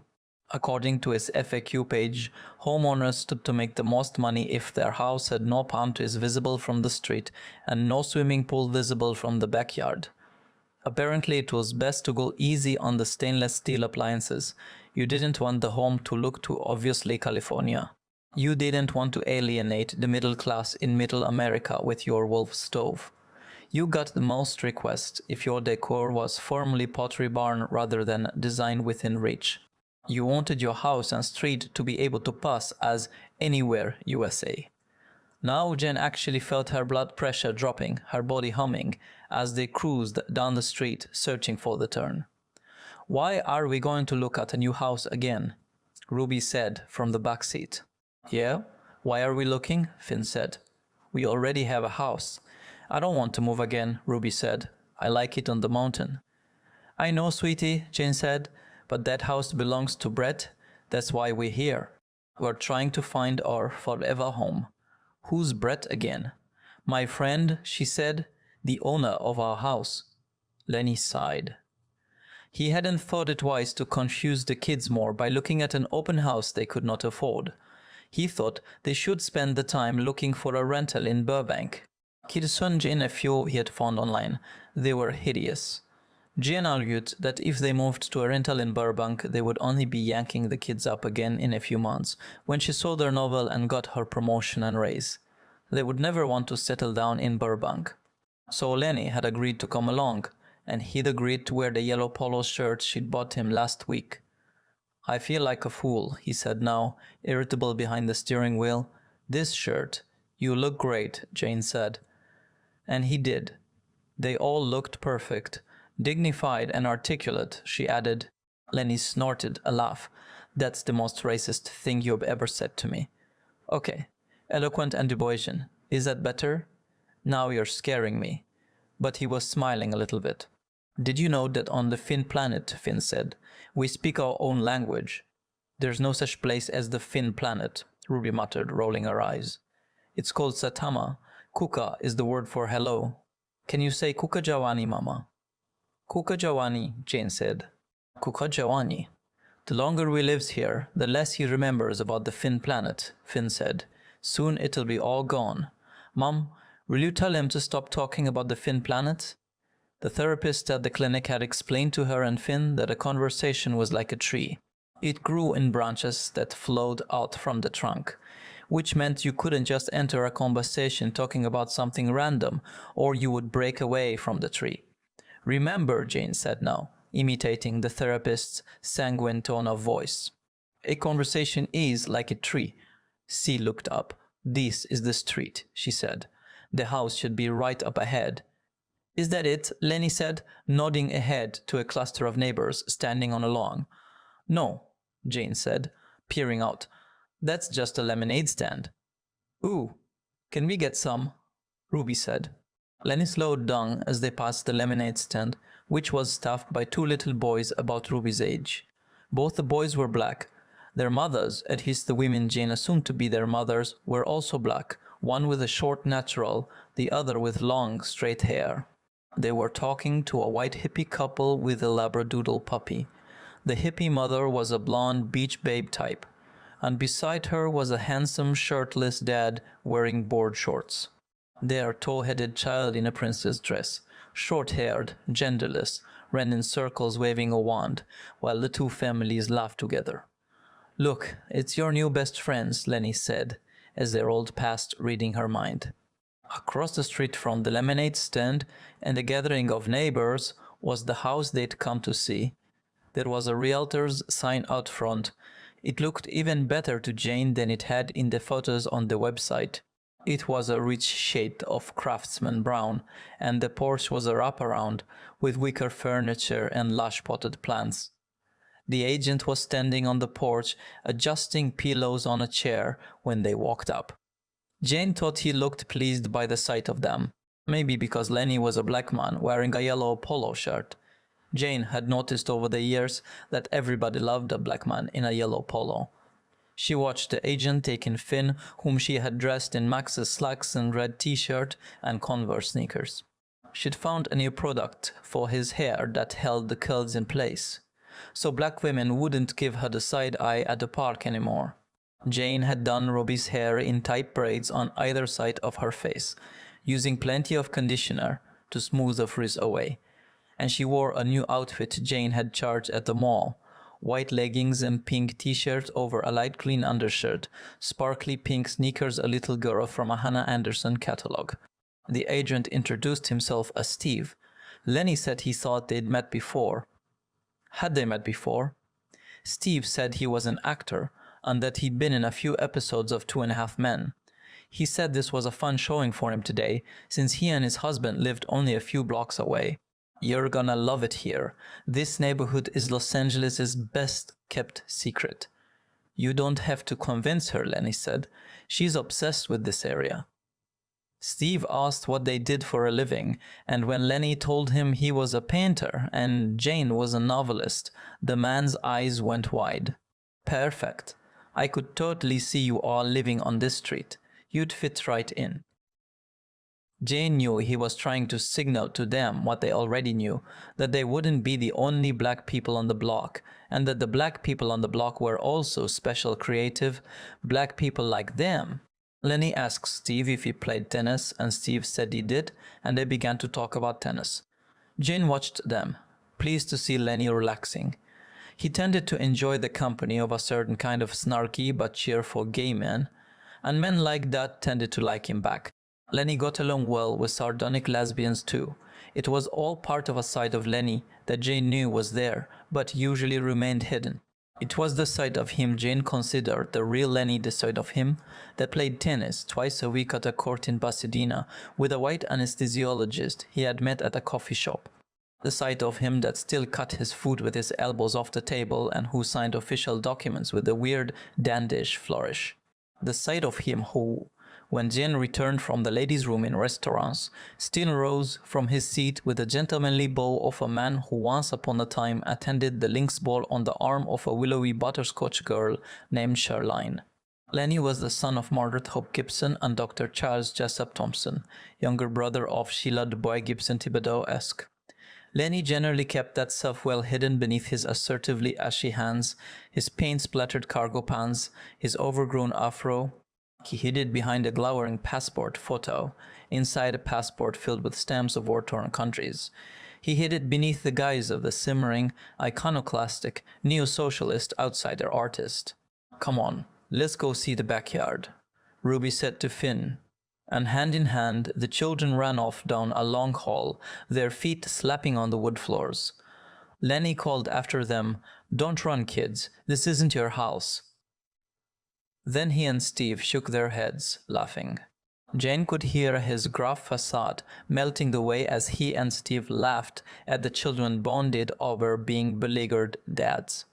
Jane wandered around the front room, eavesdropping on Lenny and Steve.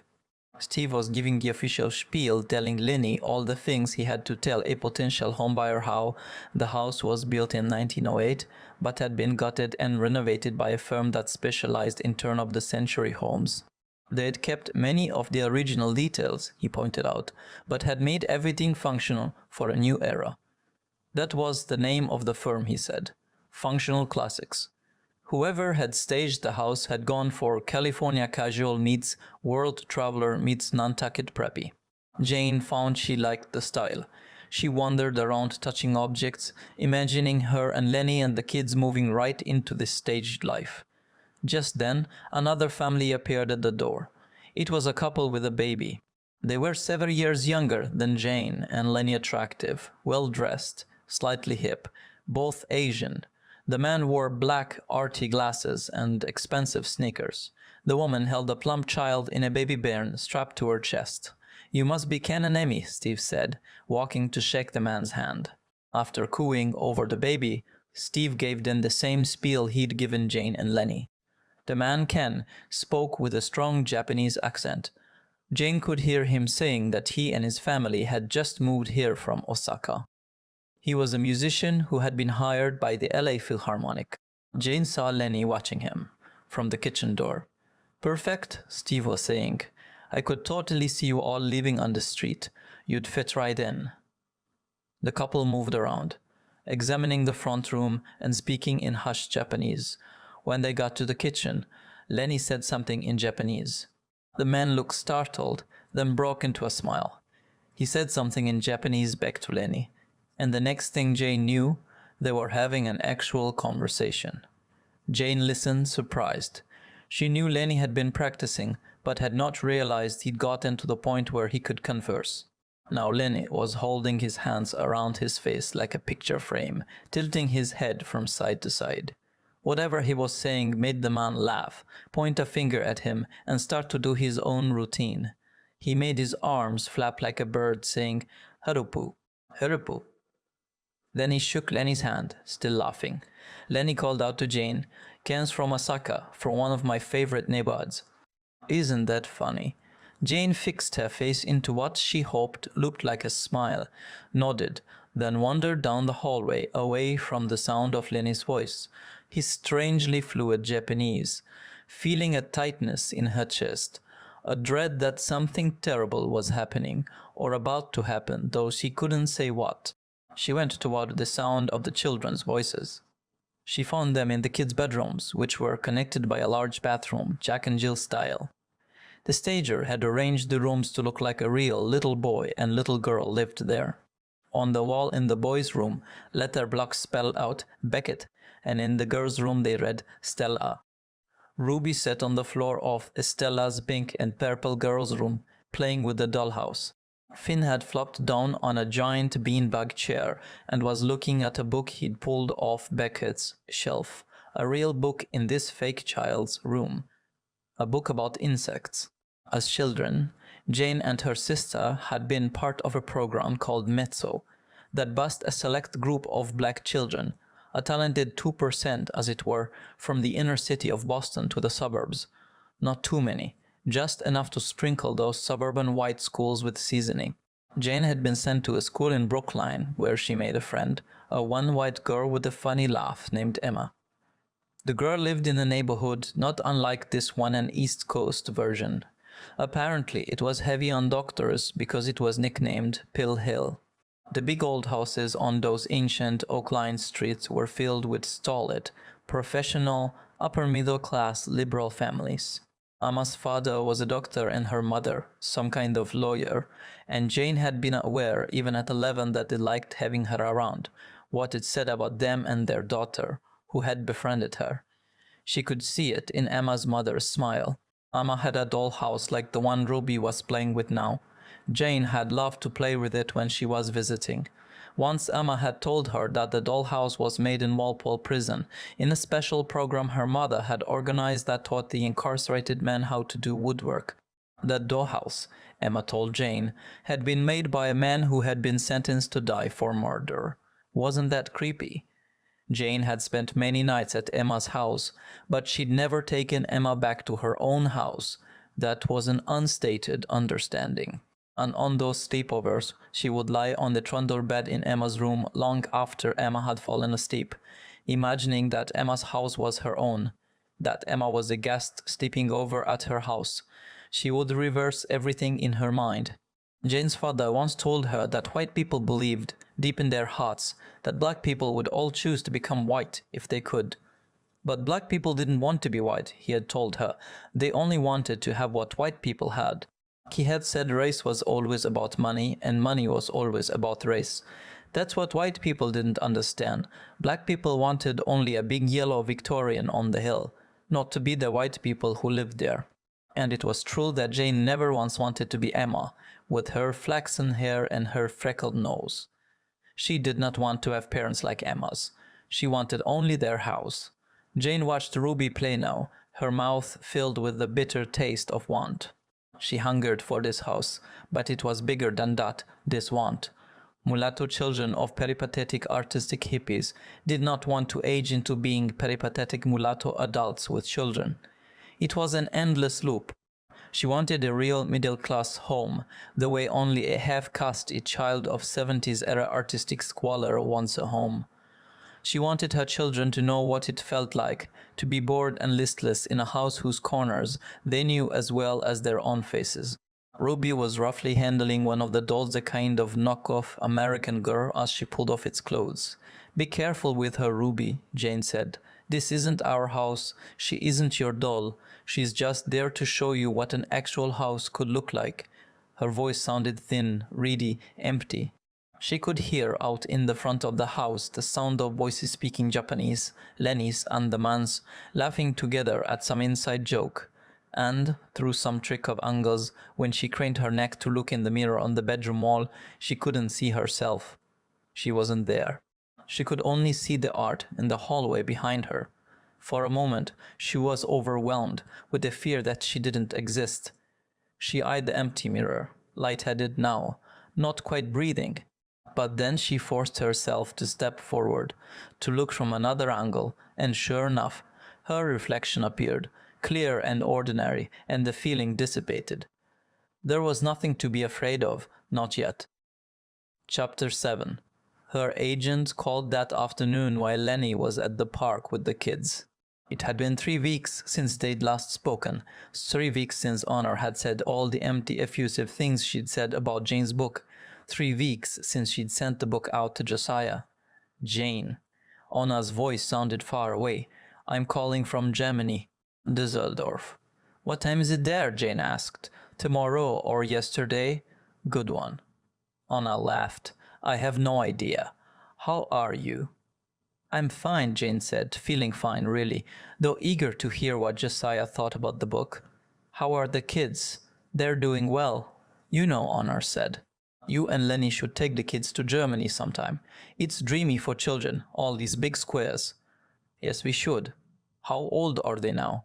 8 and 6. "Wow, time flies." "And Lenny? How's Lenny?" "He's good." "His paintings are so amazing," Honor said. "The last ones I saw were years ago, but they were outstanding." "What's he doing now?" "He's teaching himself Japanese. He has a show in Tokyo in the fall he's preparing for." "Nice. I love Tokyo. I thought you were planning to relocate there at some point. Or am I misremembering?" "It's a discussion," Jane said, irritated by the small talk. She could wait no longer. "Have you heard from Josiah?"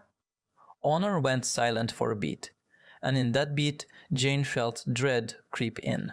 "Honor, Jane, listen, I know how long you were working on this book in isolation, but sometimes we lose our way when we work alone like that for too long. We don't have any feedback, we can go down a rabbit hole and just start to lose our bearings. Our instincts. I just wish you'd shared this with me sooner, like 2 years ago. I don't understand." I'm trying to say it isn't working. Josiah and I feel it isn't working. As in, you have edits? I knew there would be edits. No. Not as in we have edits. Jane touched her face, felt the outline of her features. She saw them again, floaters, those imaginary shadows hovering in her field of vision. Blinked twice, found the words, spoke. I thought you liked it. The last time we spoke, you said you'd read it with great interest and enthusiasm. You called it fascinating stuff. I thought some parts of it were.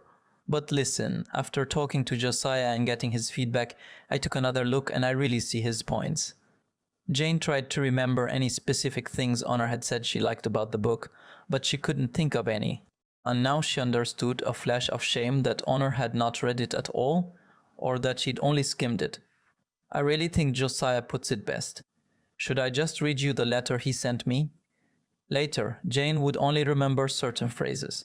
Josiah felt the book was Frankensteinian. Like the monster, he said, her book was an ungainly mishmash. And like the monster, it felt sloppily constructed, the stitches and scars showing. He said it was sarcastic, bracing and cruel at times, mawkish and purple at others.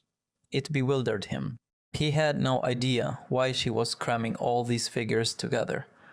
What did Zoe Kravitz have to do with the Melungeon people in 19th century Tennessee? How did any of it connect to Sydney and Justin, O.J., and Nicole's kids, or to Jane's own creature, this fragile, trembling 1950s film actress who roamed the book in her negligee, barefoot and suicidal, worrying about the color of the baby growing inside of her? Josiah didn't understand what Jane was attempting to do here. But he cared about Jane and felt that publishing this novel would be a kind of career suicide. Listening to the words, Jane had that odd sense again that she was not a real person. That if she were to walk over to the mirror, the floor-length one in Brett's hallway, she'd find nothing staring back, only the wall behind her. She felt airy, as if she were made not of flesh but of light and shadows, and she touched her face as she listened to Honor's voice, pressing into her skin, patting down on her hair. We both feel you're doing yourself a disfavor by writing about race again, by writing about, the whole mixed race thing. We'd love to see you expand your territory, Jane. I'm only sorry I didn't insist that you show me pages earlier, so I could see what you were up to. I'm just sorry you've wasted so much time. Honor paused. I realize this is a lot to process. Yes. Listen, Honor said, and her voice was softer. This isn't the worst rejection letter I've ever read, and it's certainly not the worst attempt at a second novel that's ever landed on my desk. It's just some works are not meant to see the light. Some books are meant to be left in a drawer. And honestly, Jane, if you want to know what I think as a friend woman, I think you should take a break from this novel. Maybe try your hand at a short story. I know Plowshares would love to publish you again. And just, I don't know, be inside your life for a change. Novels are so all-consuming. They keep you from your real life in ways that are hard, especially when you're raising kids. Just try to be inside your life. It's a real life you've got there. A full life. And maybe some other time you can try your hand at a novel again, when your head is in a better place. Later, Jane would not remember how the conversation with Honor ended. She was sitting at the dining room table on her second glass of red wine, Brett's wine, staring out into the dusky light, when the kids came in smelling of sunshine and pollution, wanting to show her the treasure-scrappy, filthy toys they'd found buried deep in the sand at Killen Park. Ruby held a Minnie Mouse figurine up to Jane's face, and Finn held out an encrusted Mater toy he'd found there too. Papa says they might have been buried in the sand for 50 years, Ruby said dreamily. The kids who left them there might be grown-ups now, Finn said. Amazing, Jane said. They look ancient. They ran upstairs to wash off their toys, and Lenny came in moments later, carrying Ruby's frozen backpack. He eyed her. You started without me, he said, and went to the kitchen counter to pour himself a glass. What's for dinner? She'd forgotten about dinner. She watched Lenny, unmoving. How does it end? Frankenstein, she said. Does the monster live? I don't remember. Lenny said he only remembered the Mel Brooks version, Young Frankenstein. The one where Gene Wilder tap dances with the monster and the monster freaks out and attacks the audience. Dressed up like a $1 million trooper, Lenny sang as he shimmied over to the table, trying hard to look like Gary Cooper, super duper. He sat down across from her, still laughing a little. Did you know, he said, that in the original Frankenstein the doctor never screams, "It's alive," like he does in the movie? That was just cinematic idiocy. In the book, the moment the creature opens its eyes, the doctor, his creator, runs away. He can't look at what he's made. He's a coward and it terrifies him, which of course. He stopped talking, seeing something on her face. What happened? Do I look different? Your face looks swollen. Did you bang it on something? She touched her cheek. It felt hot, as if there were something beneath it, growing, trying to come out. Anna called, she said. She heard back from Josiah. He read my book. Oh wow, that didn't take too long. What did he say? He hated it. And Honor hated it too. They both hated it. Together they despised it. You're kidding, right? No, you're exaggerating. She suggested I put it away and take some years off from novel writing. Like, can you be fired from being a writer? I think that's what just happened. Lenny rubbed his face, hard. When he pulled his hands away, he looked wearier, older. I thought she loved it. 3 weeks ago, she said she loved it. Well, that was 3 weeks ago. Now she's agreeing with all the terrible things Josiah said to me. They both think I should put it in a drawer and never look at it again and move on with my life. Become a woman who dabbles in short stories, occasionally publishes in Plowshares. They want me to drift away into the purgatory of the mid-list author. They're firing me. Firing you? Lenny scoffed. You need to fire them. She could see Lenny adjusting to the new information, forming a theory. Lenny was a person who did not roll over. With each disappointment, he grew more assured of his own position. When America didn't love him, he declared America the problem. When he got a bad review, he declared the reviewer an idiot. When they discovered he was allergic to garlic, he declared garlic to be disgusting, something that covered up the real taste of food. Now she heard him speaking to her as if from a great distance, from deep down the black bourgeois well of confidence he kept hidden from view most of the time. Josiah is an asshole, a racist, archaic asshole who wouldn't know buckwheat from cream of wheat. I never liked him. And Honor Welch has got water on her brain. You need a new agent, a half-intelligent agent who can actually make sense of what you've written and send the book out again. Maybe, Jane said. She glimpsed her reflection in the dark glass and saw she was sitting hunched over like an old woman, or a question mark. Lenny went to the counter and refilled his glass of wine. Now do you see why I've been wanting us to leave the country? Do you see it now? We don't belong here. This is an illiterate country. Dumb as fuck. It's a country that turns a blind eye to black genius. It's always been that way, and it will always be that way, and I don't want to see it happen to you, and I don't want to see it happen to Ruby and Finn either. This is why I keep on you about Tokyo. As there. Now do you get it? Jen closed her eyes and rubbed her temples. Tokyo. She should have seen this coming. He now had the evidence he'd been looking for, something that would prove to Jane once and for all that there was nothing left for them in this sinking ship of a country. It was sweet she knew his confidence in her. Sweet that he still believed in her as a writer despite all evidence of her failures. He was certain that the problem was what the sociologists called category confusion. Nobody had ever known what category to place her in. And maybe he was right.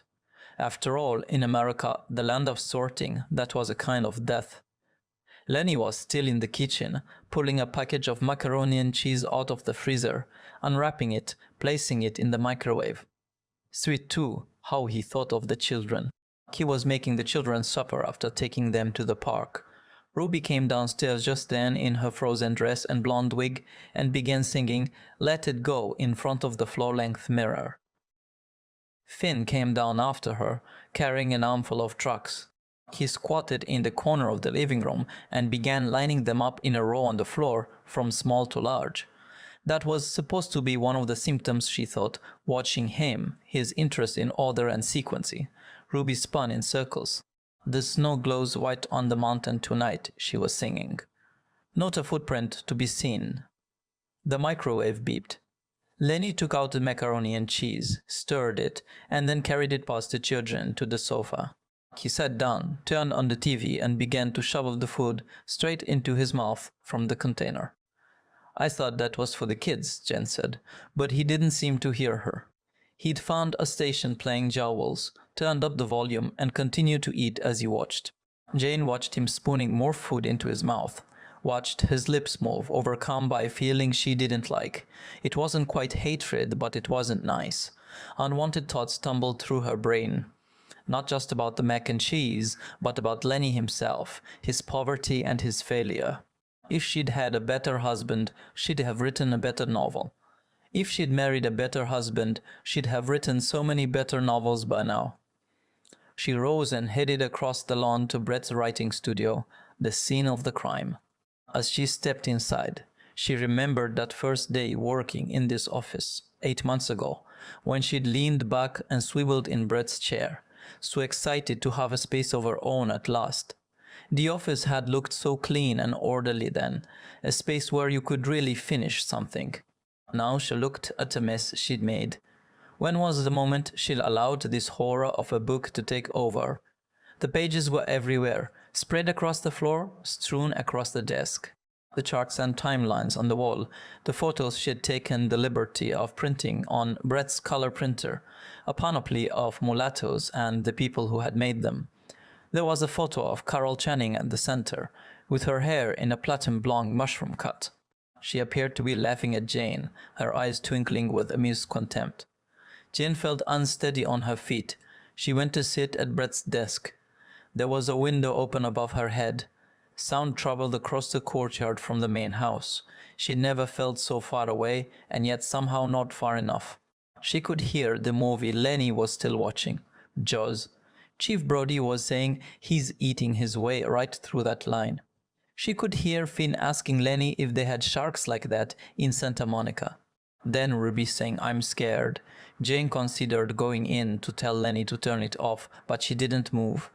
Was the fact that she'd written this book a symptom of a fundamental brokenness in her brain? Jane thought back to an accident she'd been in many years earlier, before she met Lenny, before she had kids. She'd been going to catch an Amtrak from Penn Station to Boston for a weekend visit to her mother. She arrived at the station early and went into a bookshop in search of something fun to read on her trip. Somehow she lost track of time. When she came out, she saw people rushing to the escalators to catch their trains, and she saw on the board that her own train was only 2 minutes from departing. She raced down the escalator and jumped on board just as the train lurched forward. A moment later, she heard the announcement. She'd gotten on the wrong train. This one wasn't heading to Boston. It was heading to Washington, D.C., first stop not until Philadelphia. Jane panicked. She went to the door of the train, which was still open. The ground seemed to be passing very slowly, and in that instant, she thought she could just step out gently and walk away. But as soon as she stepped off, she went flying across the platform, rolling like a stunt double over and over again, until she stopped at the edge of the opposite track. One more inch and she'd have been on the rails. When she sat up, she saw that her jeans were torn and bloody, and her head was wet with blood too, and her suitcase had split open, and her clothes and tampons and underwear and face creams were strewn all over the platform. On the tracks lay the book she'd spent all that time picking out, Smilla's Sense of Snow. Jane managed to get up and gather herself and limp out of the station, and somehow went back to her little apartment in Brooklyn, where she'd vomited for hours, then fallen into a dreamless 13-hour sleep. She had never gone to get an MRI, had never gotten any of her injuries checked out. She'd just limped around the rest of the weekend, then forgot about it. Had she had an untreated brain injury all these years?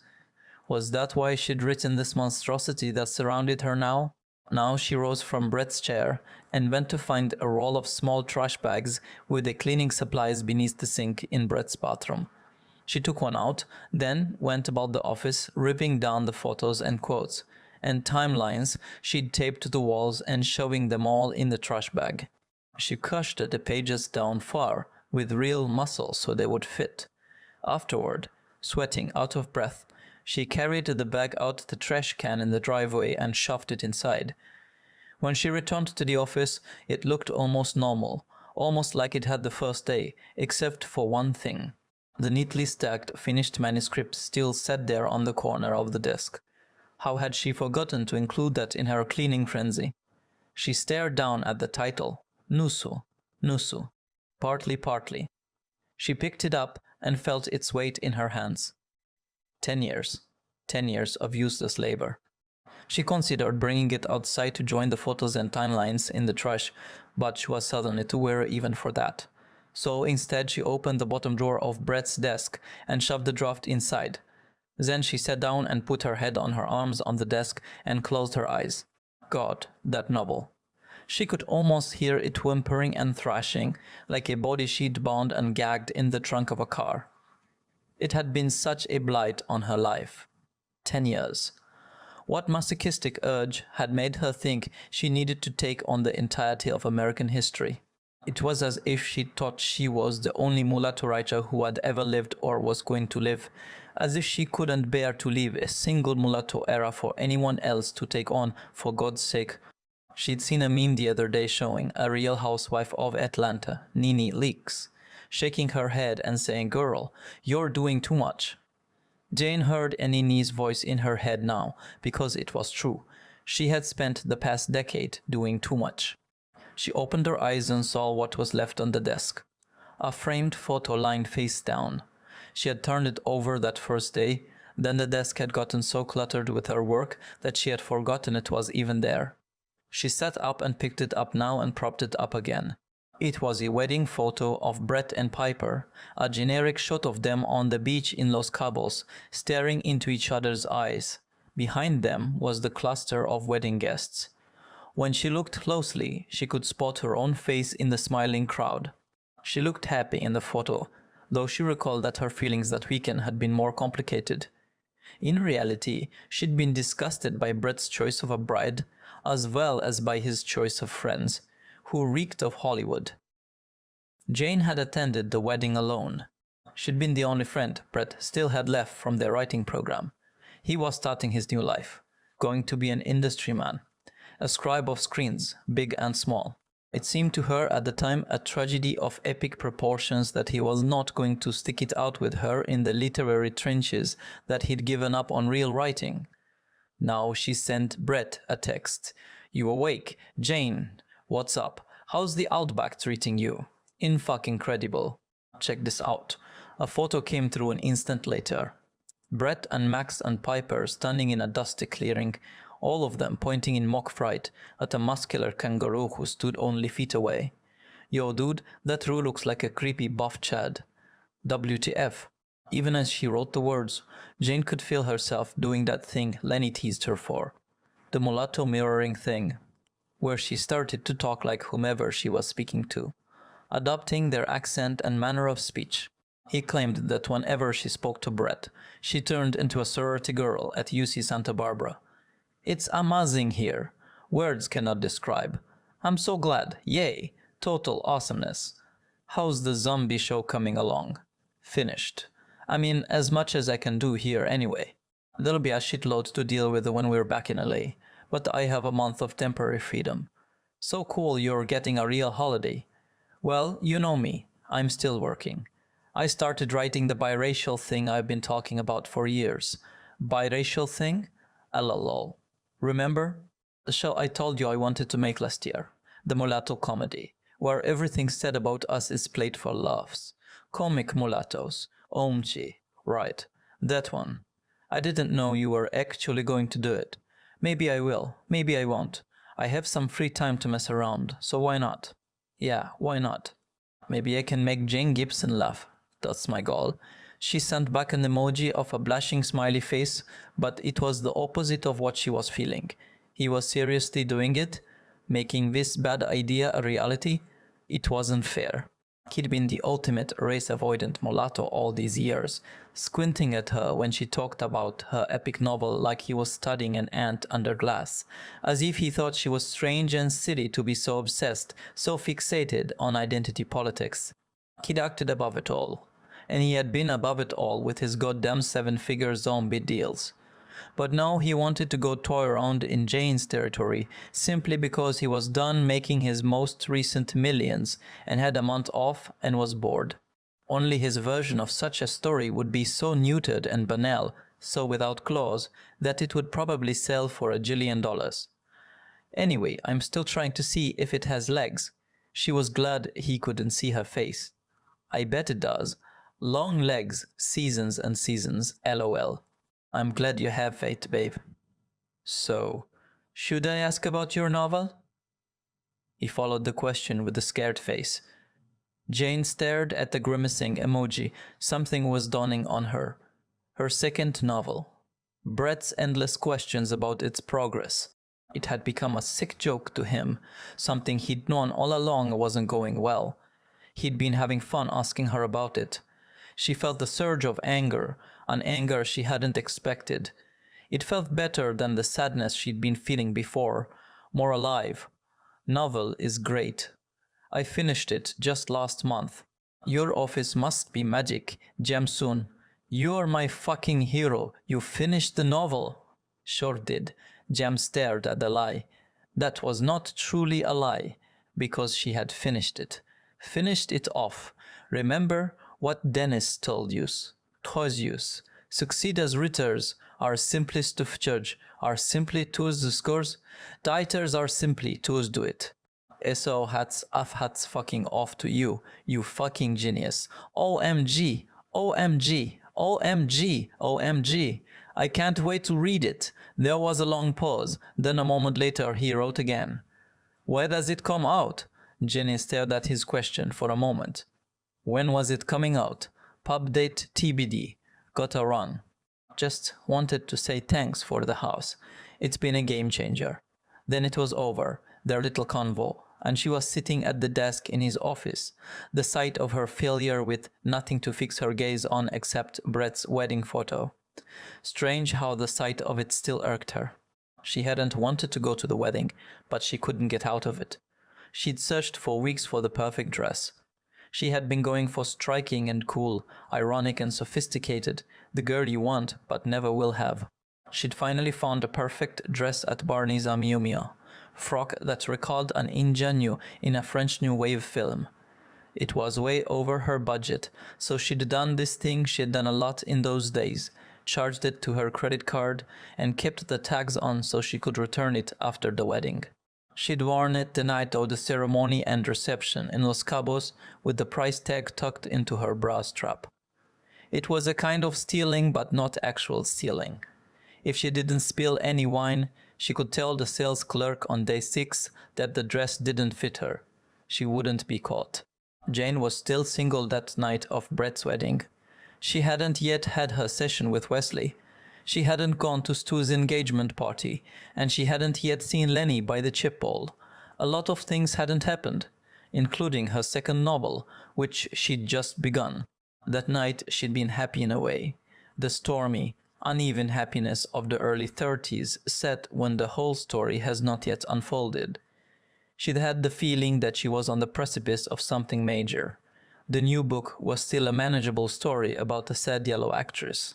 In her mind, it could be all the things she hoped it would be. She felt superior to Brett and all his industry friends. She felt superior to anyone who was not doing the work of high art, of elevating the culture. She'd felt sorry for Brett that he had given up on literary fiction after just the one slender story collection. Sorry for him that he had allowed himself to be dragged down into the lower depths. He'd given up this promise of glory and immortality to spout drivel in that land where original ideas go to die. The mulatto in America, Cavendish wrote, remains a ghostly apparition in most history books. He does not easily fit into any of the stories we've told ourselves about America. And indeed, he does not easily fit into his own mind. What a tortured figure we find in the American mulatto. His proximity to whiteness, you see, sparks ambition in him, an insatiable desire to have all that the white man possesses.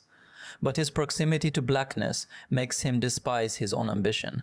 Pride and shame, love and hatred, vanity and self-loathing mingle together uneasily in the mulatto's psyche, leading to a state of perpetual ambivalence and indefinable malaise. Through the window over her head, Jane could hear Ruby's voice saying again, "I'm scared." Lenny still hadn't turned off Jaws. There was a sound of yelling from the television. Jane knew the scene when Chief Brody tells Quint, "You're gonna need a bigger boat." She again considered going in to tell Lenny to turn it off, that it was inappropriate for children.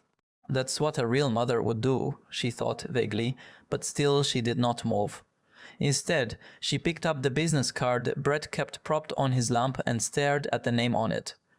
Marianne Berkowitz. She recognized the name Brett's television agent. Jane knew they'd worked together for many years. She wondered if Marianne Berkowitz had been at the wedding in Los Cabos so many years ago. Jane didn't remember meeting her there, but it was possible that she was one of the skinny, brittle women who did the conga line past Jane, where she stood, arms crossed, smirking in her stolen Miu Miu dress. In the emails she wrote to Marianne Berkowitz that evening, in the waning light of Brett's office, that evening, on the waning light of Brett's office. The first was that Brett had told her to be in touch.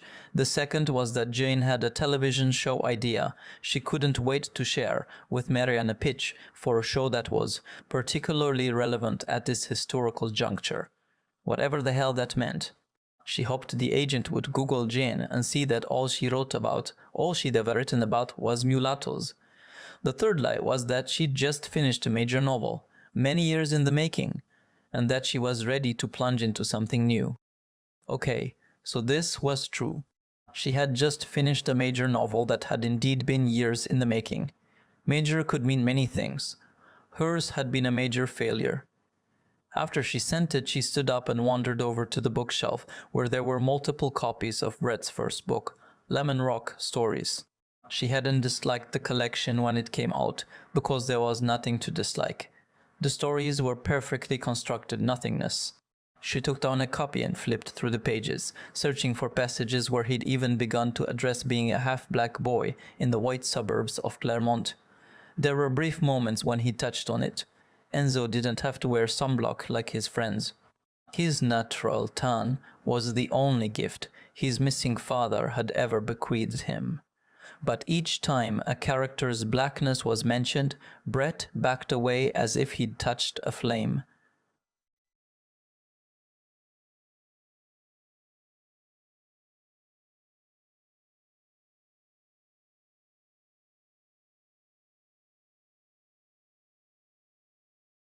It was Drew's spa and a daring do to turn the mulatto troupe into He wasn't even a funny guy. He was too earnest. He should stick to deracinated zombies. She wondered briefly, as she put his book back, if it was bad form that she had written to Brett's agent without asking him if it was okay. Certainly, she shouldn't have said he'd suggested it. She decided it didn't matter, because she wouldn't hear back. A bigwig like Marianne Berkowitz would not have time to answer a query from a nobody like Jane. Chapter 8. Marianne, an ageless, slender brunette in heels, was waiting for Jane at the elevator. Jane did not remember meeting her at Brett's wedding, but that had been so many years ago, and Marianne looked like 1,000 other white women. "Jane," she said, holding out a hand, "we're so thrilled you could come. This is Carrie, my assistant." She nodded to the slight bespectacled girl who stood beside her holding a clipboard. "Jane's a friend of Brett's." She winked at Jane. "Isn't Brett just the greatest? We love Brett." Jane nodded, smiling, and followed the women down a plush hallway to a corner office, where she took a seat on a white sofa. Carrie brought her coffee with cream. "It's amazing how many of you I've been meeting, Jane," Marianne said. Novelists, every week another one, looking to break into the industry. Isn't that right, Carrie? Carrie nodded. And playwrights too. God, yes, Marianne said. Hordes of New Yorkers migrating west. Bad for the world of arts and letters, great for us. I guess word finally got out that the novel is dead, Jane said. Oh, hooey, Marianne said. Books are still alive, hugely important. Where do you think we get our IP? Lit is vital to what we do. We need each other. She webbed her hands together to show the relationship between novels and television, smiling reassuringly. Jane wondered if the week she'd had showed on her face the week she'd spent weeping, and in the brief intervals when she wasn't weeping, moving around doing tasks for the children as if she were underwater, her limbs heavy. It wasn't novels she was grieving, it was her novel. Across from her, Marianne was talking about a novelist she'd helped transition. Someone named Laurel. She'd gotten Laurel a job on a show called Barefoot Dreams. Laura had claimed it was all for research on a novel she wanted to write, but after the show got cancelled, she called Marianne asking to be put on another show, saying she had totally lost interest in writing novels. She had never realized how miserable it was until she'd glimpsed this other way of being a writer. She'd never felt as alive as she did in the writer's room. The depression she'd suffered from for all those years had dissipated immediately. So Jane, tell us about yourself. Besides being an FOB, Marianne winked again, a friend of Brett. Who are you? Jane recited the bare facts of her life. She had just finished her long-awaited second novel. She taught writing at a college. She had a husband who was a visual artist and 2 children, Finn and Ruby, ages 6 and 8. As she listened to herself, her life sounded lovely, charmed, full. The details, spoken like this in a breezy rush, made her sound like a woman who had pulled off the impossible all that women rarely got. She didn't have to fill in the rest, about her adjunct status or Finn's fledgling diagnosis and Ruby's raggedy blonde wig, or the fact that Lenny made not a dime from his art. She didn't have to tell Marianne that she was living on borrowed time in a borrowed house, Brett's borrowed house, and that in the fall she would be going back to a demotion and an assaultive load of undergraduate writing seminars to the ranks of K. Franken. By fall, maybe she and her whole family, if Lenny didn't abduct them to Tokyo, would be living full-time in Jane's office. Most of all, she didn't have to tell Marianne what had happened with her second novel, that she'd wasted almost a decade on a monstrous creation that her agent and editor had decided was career suicide. I just find novels are not where the fire is these days, Jane said. I want to influence the culture more directly. And trust me, English professors, the people who study literature for a living, they don't even talk about novels anymore, unless they have to. They just stand around the water cooler talking about what they watched last night. Marianne laughed with delight. Isn't that something? She shook her head and tapped a pencil on her lips, staring out the window at Culver City. Do you know, Brett came to me 10 years ago, Marianne said. He'd just published Limang Rock. I'll never forget it. It was the beginning of a beautiful partnership. He's never looked back. Jane smiled tightly. Somehow Brett had known to come here after the first book. He'd known the whole enterprise was doomed. Whereas she had wasted a decade wading deeper and deeper into the monstrosity that was Nusu Nusu in the quest for literary stardom. Such an absurd phrase, literary stardom, an oxymoron. Really, like poetry groupie.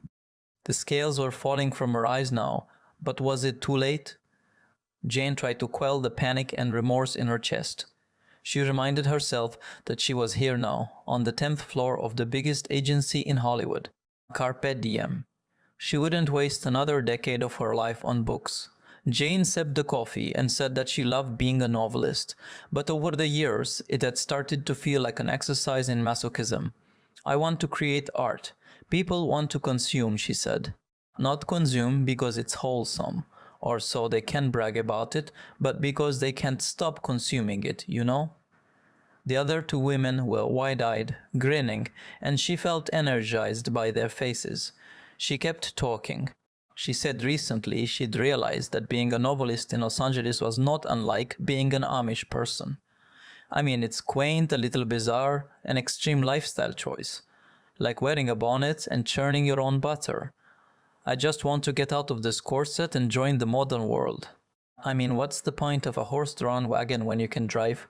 Marianne pointed a finger at Jane. You're funny. Please tell me you want to write comedy. Jane paused. Oh, I do, she said. I want to write a comedy about...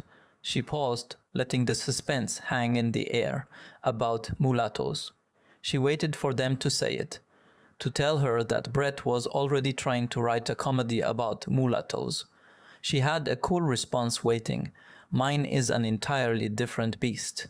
More feminine and a lot darker. Instead, Marianne said, Wait, isn't Brett mixed too? Or is he just?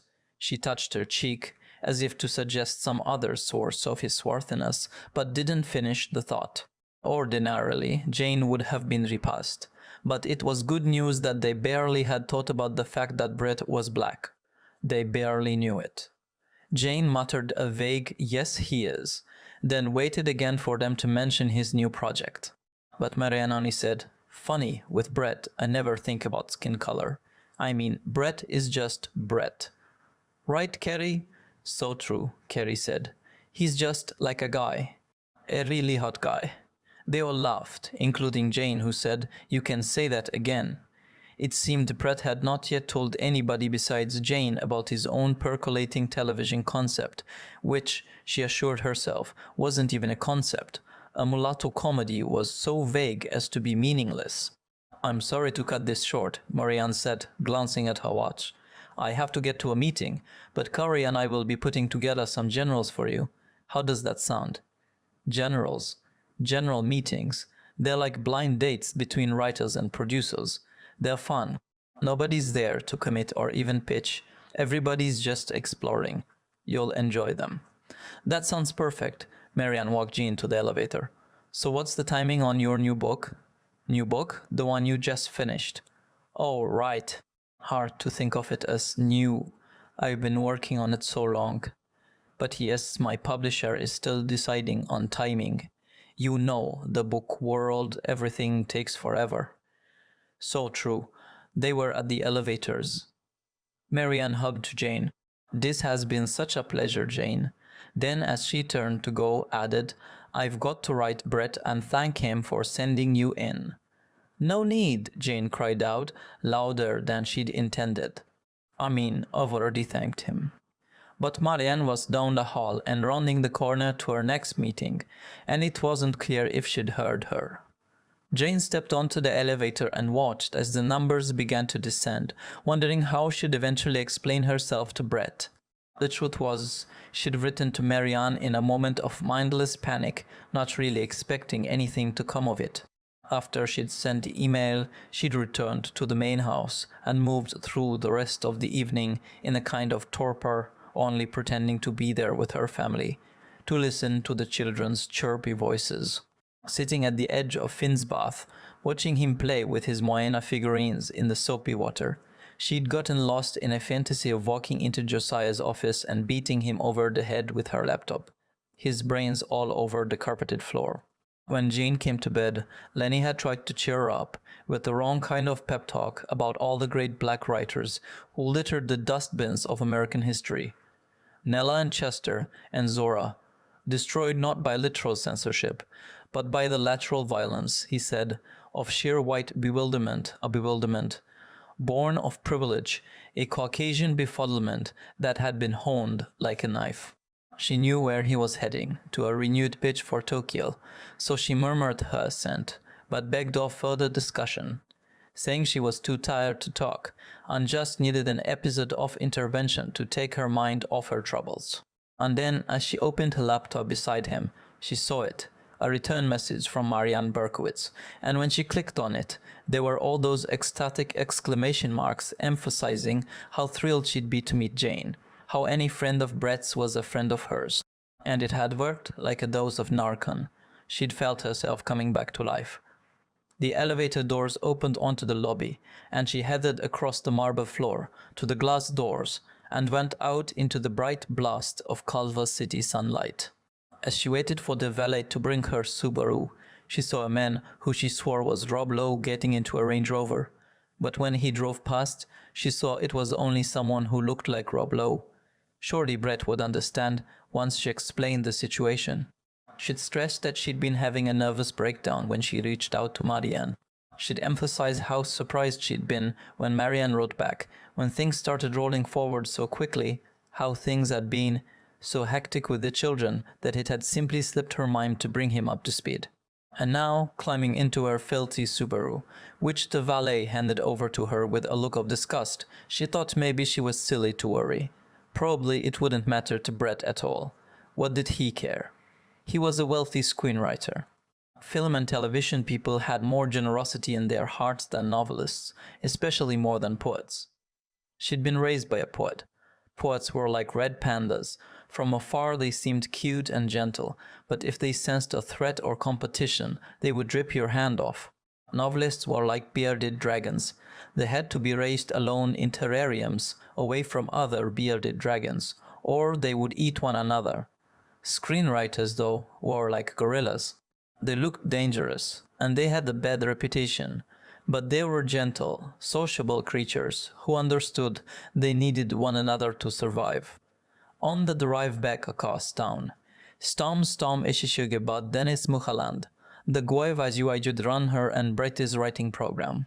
He was a literary dinosaur, one of those mid-60s white men who had never reached the heights of his heroes Carver and Cheever, or any number of Richards and Jonathans, but who had been a good, sturdy, reliable MFA program director for 40 years. Jane and Brett, in the meanness of youth, used to mock Dennis after each workshop. They thought he was hokey, a hack, the way he liked to quote from John Gardner's The Art of Fiction. There's a difference, Dennis used to say, between a story and a situation. And what you have is a situation. It still needs a story. Or, without an inciting incident, there's no story. Or, a novel begins with a character in a stable but flawed life and unhappy marriage, a dead-end job. The novel hinges on the inciting incident, something to destabilize your character's life in the first 30 pages. Jane had once tried to read Dennis's long out-of-print first novel, but had found it mawkish, a bad imitation of one of those men he worshipped from the heyday of white male writers. The novel had not inspired in her much faith about his writing rules. Still, those chestnuts he'd repeated had lodged in Jane's head like a song she couldn't shake. They came to her at odd moments, especially when teaching, and she'd find herself spouting one of his aphorisms about craft to her blank-faced undergraduates. She'd noticed over her years of teaching that the more she parroted Dennis Mulholland, the better her student evaluations. Students liked to believe writing could be a paint-by-numbers exercise.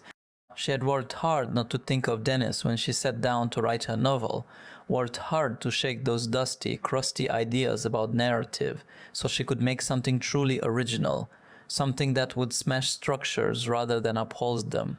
She'd tried hard to fend off Dennis's dulling influence, but look where it had gotten her. His voice came to her once again as she pulled out of the agency lot into traffic.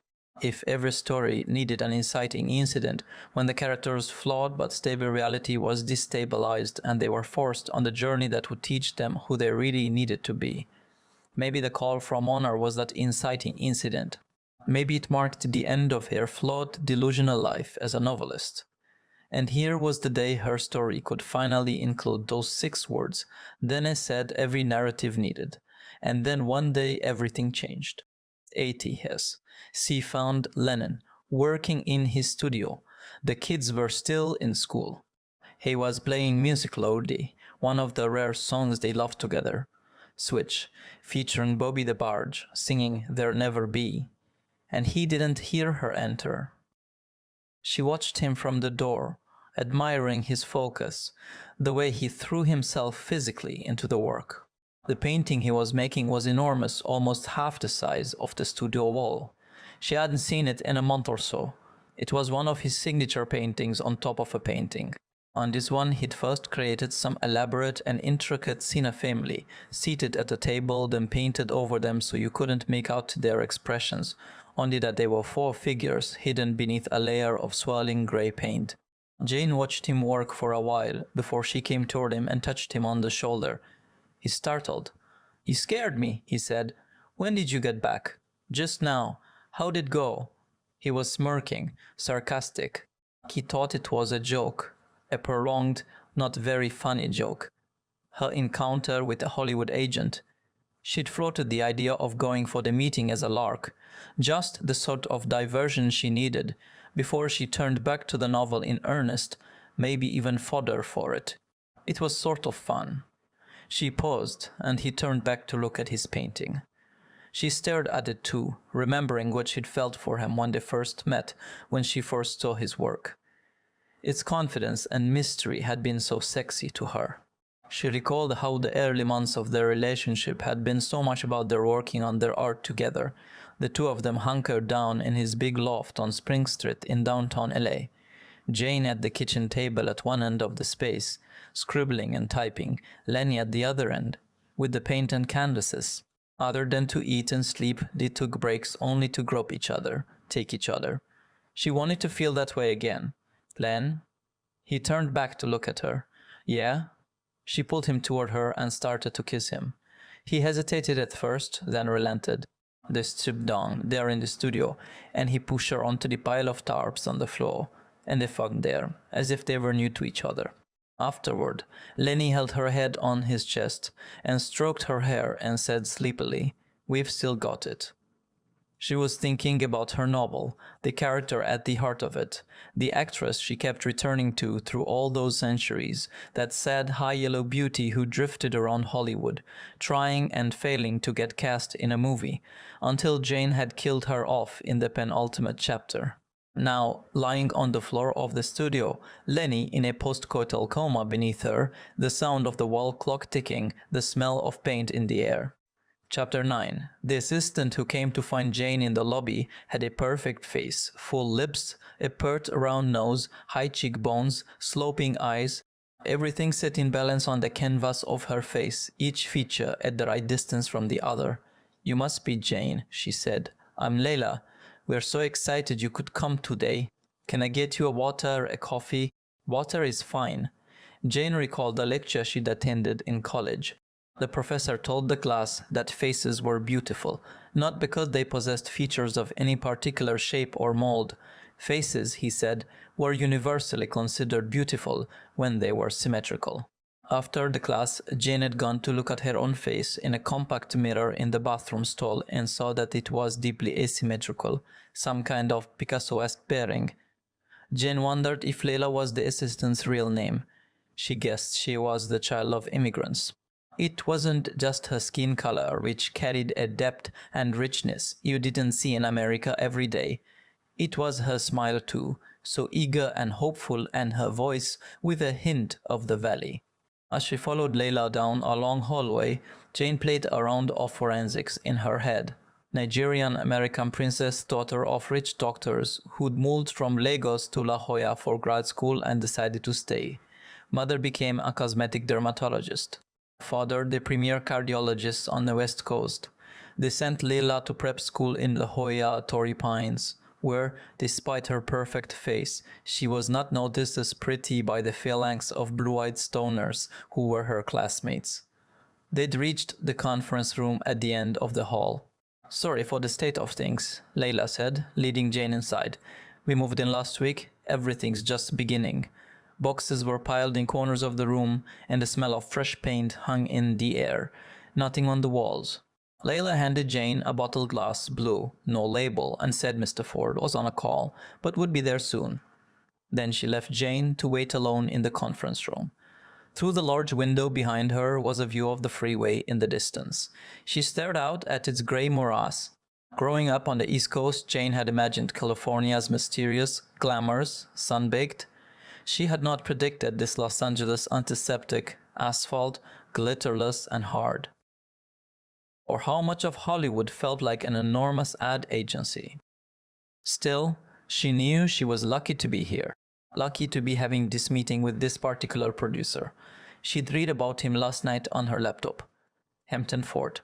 The ink was still fresh on his multi-million-dollar development deal with the network. According to the article Marianne's office had forwarded to her, he had been brought on board by the network to create diverse content. The profile depicted him as a family man, as well as a giant of the small screen.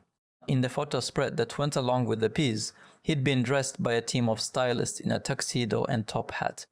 He was posing in mid-dance step, coming down a wide staircase, smiling, though when Jane looked closely at his face, she thought his smile looked stiff, his eyes tired. Lenny, beside her in bed, had leaned over to look at the screen. "That's the guy you're meeting," he snorted. "Pitiful. All that's missing is Shirley Temple."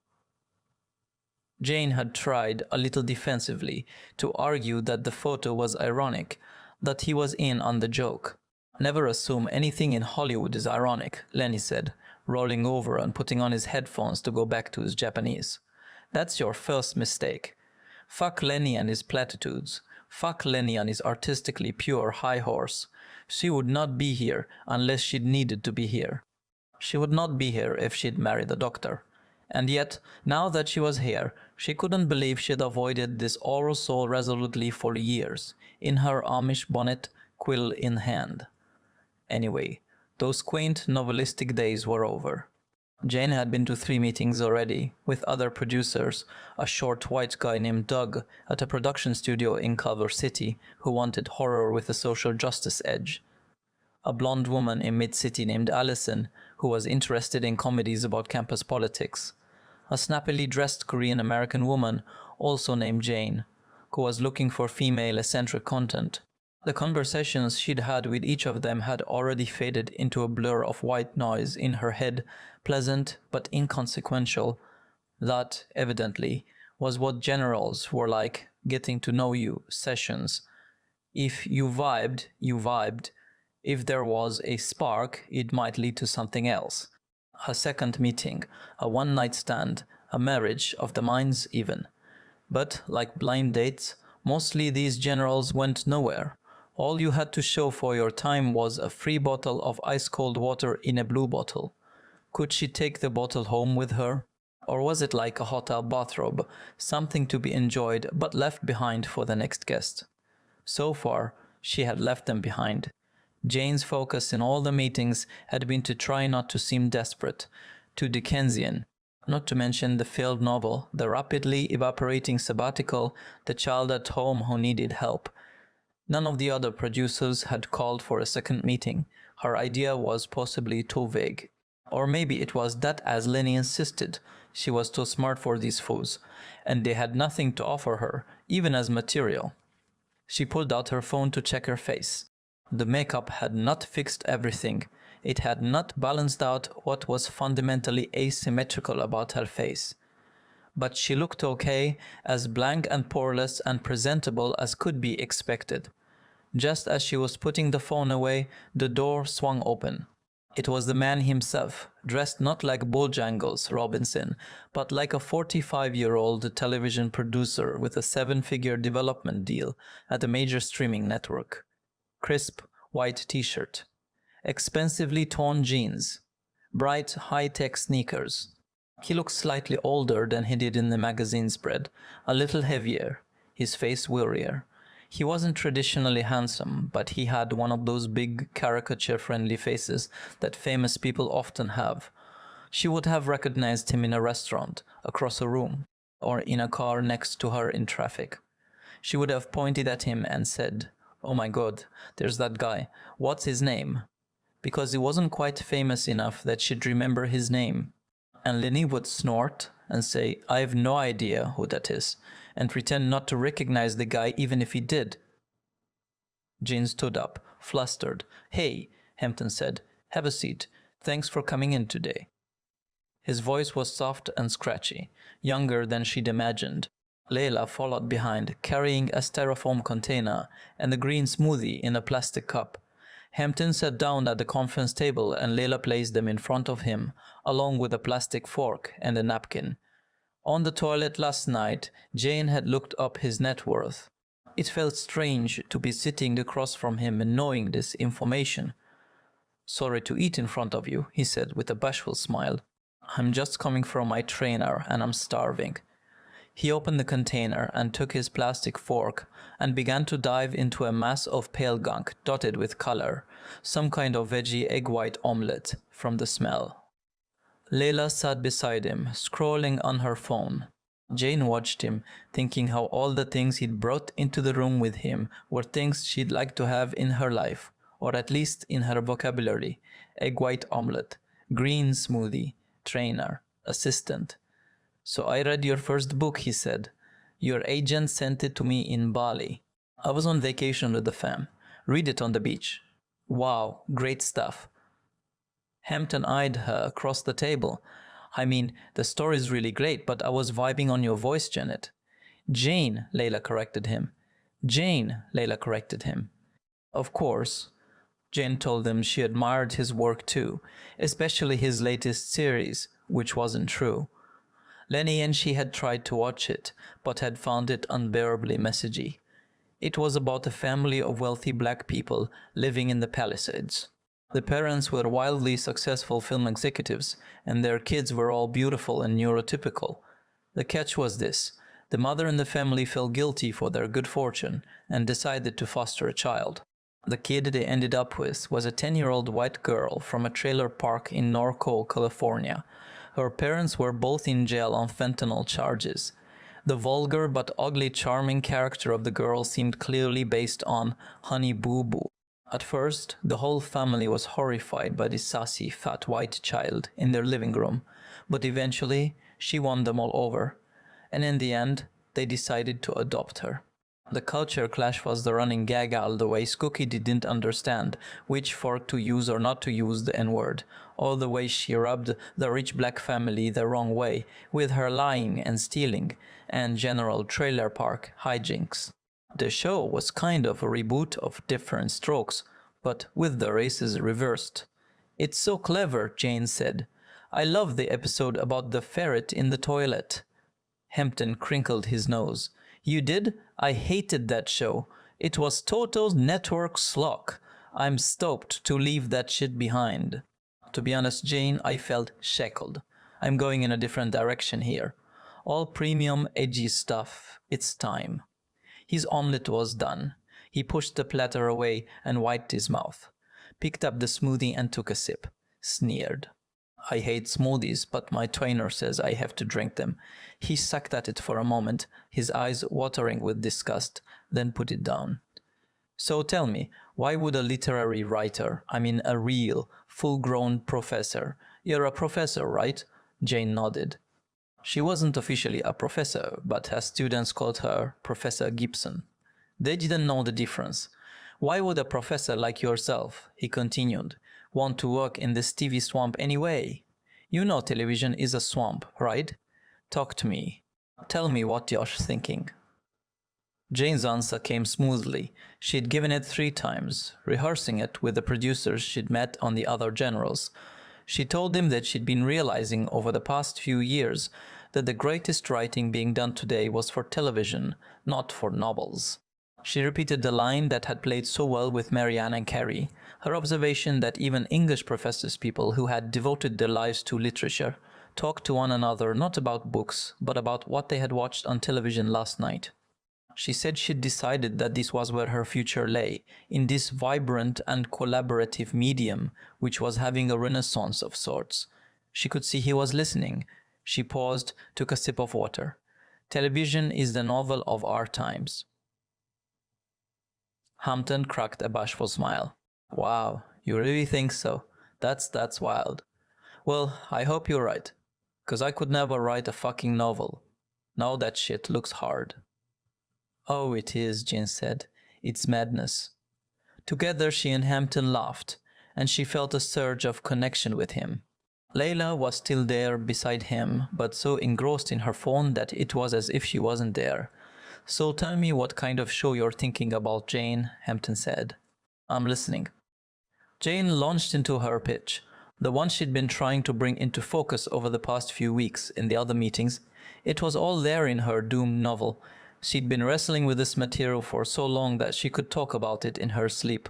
It was all about her people, the mulatto people, whose story, she explained, had been told up until now as tragedy. The mulatto had been depicted on the one hand as dangerously sexual, like the half-crazed mulatto harlot in The Birth of a Nation, or the quadroon rapist Joe Christmas in Faulkner's Light in August. Or they were portrayed as sad and mopey, doomed to a life betwixt and between, like all those sad bright yellow girls of the golden age of cinema, the ones with odd names like Piola and Pinky. Either way, the mulatto had been treated like a walking, talking predicament rather than an actual character. "See, I have this theory," she told Hampton. "Mulattoes are like the queer people of races, like gay characters you might have noticed, who always kill themselves in movies. So do mulattoes." Hampton's expression while she talked was difficult to read. She couldn't tell if he was bored or interested. "I mean," she said, trying to wrap it up, "we usually end up offing ourselves by Act 2. But in the show I want to make, see, I want to show mulattoes in a different light. Show us being, just regular, relatable." She hated the word relatable, which our students were always using, but it had come in handy here. "Go on," Hampton said. "So what I'm thinking," Jane said, "is we make a comedy about a kooky but lovable mulatto family, present day. Not an interracial couple that's last century's news, but a pair of grown-up mulattoes who have married each other and have given birth to 2 second-generation mulatto kids. Mulatto squared. A family with normal problems but with a mulatto twist." She was sweating. She took a sip from the blue bottle as she tried to read his face. "Obviously, there's more to say," she said, "but we could get into the nitty-gritty later. She could hear that this still wasn't so much an idea as a premise, a place to begin a situation. Hampton nodded. Yes, the nitty-gritty. He was watching her now, his eyes roving coolly over her hair and features. "Can I ask you a question?" "Of course. What's your numbers breakdown? Like percentages? I hope that's not offensive." He cracked a teasing smile. "It's just that I know all you mixed nuts like to spit into vials." She laughed, not surprised or offended, only amused, because he was right. And Lenny was wrong about this guy. Hampton Ford was no imbecile. He was a very sharp student of her people. Because it was true, mulattoes did like to spit into vials. She'd done it herself a few years earlier. She'd sent her saliva to a genetic testing company. Every mixed person she knew had done it, some to more than one company, hoping for a different result. Lenny had warned her not to do it, because her DNA would forevermore be in a database somewhere. But she had to know. Her quest to solve the quagmire of her background had been more important to her than getting away with murder someday. The results had come 4 weeks later, with a pie chart that broke down her heritage. As expected, it was pure chaos, less biracial than rainbow pride flag. But it was an answer nonetheless to that ancient riddle, what's black and white and red all over? 30, she said now, on 40% West African. She was rounding up by 2 points, but in addition to the standard disclaimer about margins of error, there had been a footnote in the results saying some indeterminable 2% of her was unassigned, like a rogue seating situation, and could be from anywhere. She'd read that optimistically as extra African points. But Hampton was still eyeing her, and she sensed he didn't believe her. "You got a family photo?" he said. "Mixed people love to carry around pictures of their families. I mean, you meet an old mixed nut, like 75 fucking years old, and she still got a picture of her parents and her siblings in her wallet in case somebody asks. Am I right?" Jane saw what he was doing. He wanted proof, and she couldn't blame him. He followed the news. Every few months, there seemed to be another white woman exposed for pretending to be biracial or native or Latinx. Another white woman in mulatto face. They fucked it up for people like Jane, making her look like an imposter of herself. It was an odd new twist, and the white people helping themselves to everything that isn't theirs trope. And he was right too that people like her did tend to carry around family photos, sometimes whole photo albums in the glove compartment, always at least one in their wallet. They kept them handy, like yellow stars, to show people how they'd come out, the way the head people were always asking. She felt Hampton watching her as she scrambled to open her purse and wallet to find the picture. It was a snapshot from 1978, pre-divorce, a few years before the restraining orders and the custody battle. Her mother and father stood side by side, smiling brightly in the squalor of their living room, as if they still thought they were special for marrying outside the race. She and her sister stood flanking them, looking somber and dubious, as if they knew what was coming. She handed the photo to Hampton. He looked at it and something softened in his expression. He showed the photo to Layla. "Look, doesn't her mom look like Patty Hearst? And her dad's got that Huey vibe." Layla glanced at the photo. "Oh, so cute," she said, without much conviction, then turned back to her phone. Hampton returned the photo to Jane. "So you're like Quincy's kids, I get it." He took another grimacing sip of the smoothie. "Hey, I want to show you something. Layla, go get me that picture off my desk, the one of Doreen and Juju." While she was gone, Hampton rose and went to stand by the windows. Jane took in his profile. It struck her that he had one of those faces that changed dramatically based on the angle of viewing. It almost appeared to be split down the middle.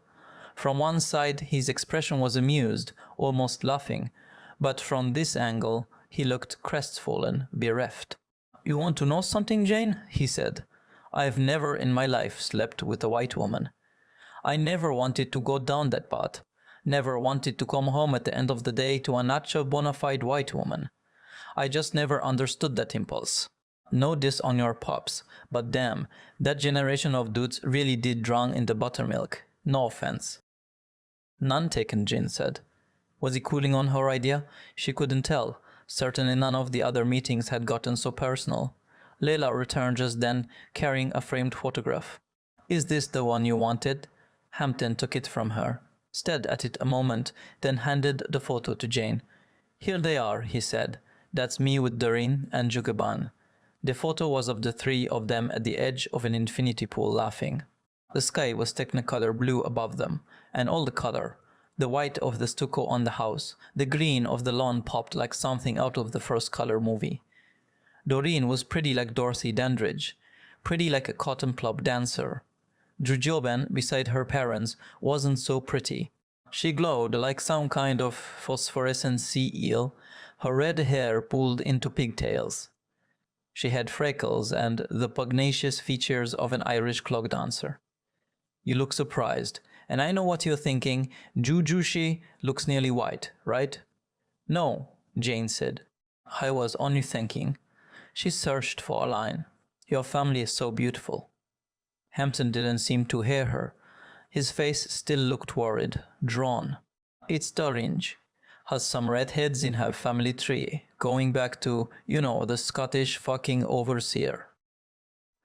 "Got it," Jane said, looking between Hampton's face and the child's, trying to spot the resemblance. "You ever seen that movie Rabbit Proof Fence? Australian flick about the Aborigines. There's this scene at the end where they show a wall of family photos spanning like 4 generations. And the faces, they start out black, with those white Aboriginal faces, wearing war paint, standing half naked with spears out in the grasslands. But over the generations, the pictures keep getting whiter and whiter, until there's nothing left but a couple of fucking Abercrombie and Fitch models, pink and blonde, standing beside a Land Rover holding rifles." He walked back to the table and picked up smoothies with her aunt and earth. "My wife ordered us those 23andMe kits last year. She's like you. She just had to know what was in the mystery sauce. She bought one for me, one for her, one for Jubeyan. Like, Merry fucking Christmas. Doreen thought it would be fun. But I wouldn't do it. I wouldn't let Jubeyan do it either." He turned so the laughing half of his face was showing. "See, I love being black too much to want to find out that I'm like 40% or some shit. Or any other surprises." "I get it. Jubean has it all. She's growing up in the Palisades. We've got a whole village of Mexican help at our beck and call. We even hired a woman to sleep with her at night when she was a baby, like a human teddy bear. Now she's in one of those fancy-ass private schools that act like they can shape your child's destiny, make them into these perfect human beings, even though the kids who go there are just like any other kids, maybe worse. He looked at Jane. You want to know what that school is really teaching Jubian? What's that? To grow up to marry a white person. Jubian is going to probably marry a white guy, and her kids will marry white people, and I'll end up with some Abercrombie and Fitch motherfuckers for grandkids. It'd be a Quincy Jones Christmas extravaganza. I'm paying $50,000 a year for my own extinction. If that ain't some volunteer slavery, what is? Hampton sat down at the table with a heavy slump. Maybe not, Jane said, still trying to save the meeting. You never know. Maybe she'll marry a Ghanaian doctor and turn the whole ship around. It's been known to happen. Possible, but highly unlikely. It's a numbers game. And the numbers are against us. Jane was still holding the framed photograph of Hampton and his family, and when she looked down at their smiling Kingsty faces, she imagined her own face there, and Ruby's face where Jubian's was. Ruby and her having a mother and daughter moment, laughing in an infinity pool. Hampton sucked at the dregs of his smoothie, then waved the green sludge in front of her. See, race is like this smoothie here. This has probably got 5 different fruits and vegetables in it, 6 different supplements, but I couldn't tell you what, because the more ingredients you add to it, the more it tastes like nothing. He took a sip and crinkled his nose. I hate smoothies. They might lengthen my life, but they taste like vomit. You have 10 minutes, Hampton, it was Layla. Hampton stared at Jane, he still looked sad. So, you want to make a comedy about mulattoes? He said it deadpan, like he couldn't believe anyone would want to make a show about such a thing, much less a comedy. Jane swallowed. In the corners of her mind, a dark shadow was spreading, options narrowing, Tokyo looming. She knew that on real blind dates it was bad to look desperate, but she couldn't help herself now. I mean, she said, it doesn't have to be about mulattoes. We could go in another direction. The mulattoes could just be sort of side characters. Hampton shook his head. Are you kidding? I love your idea. I love everything you said before. Of course, Jane said. I mean, of course it should be about mulattoes.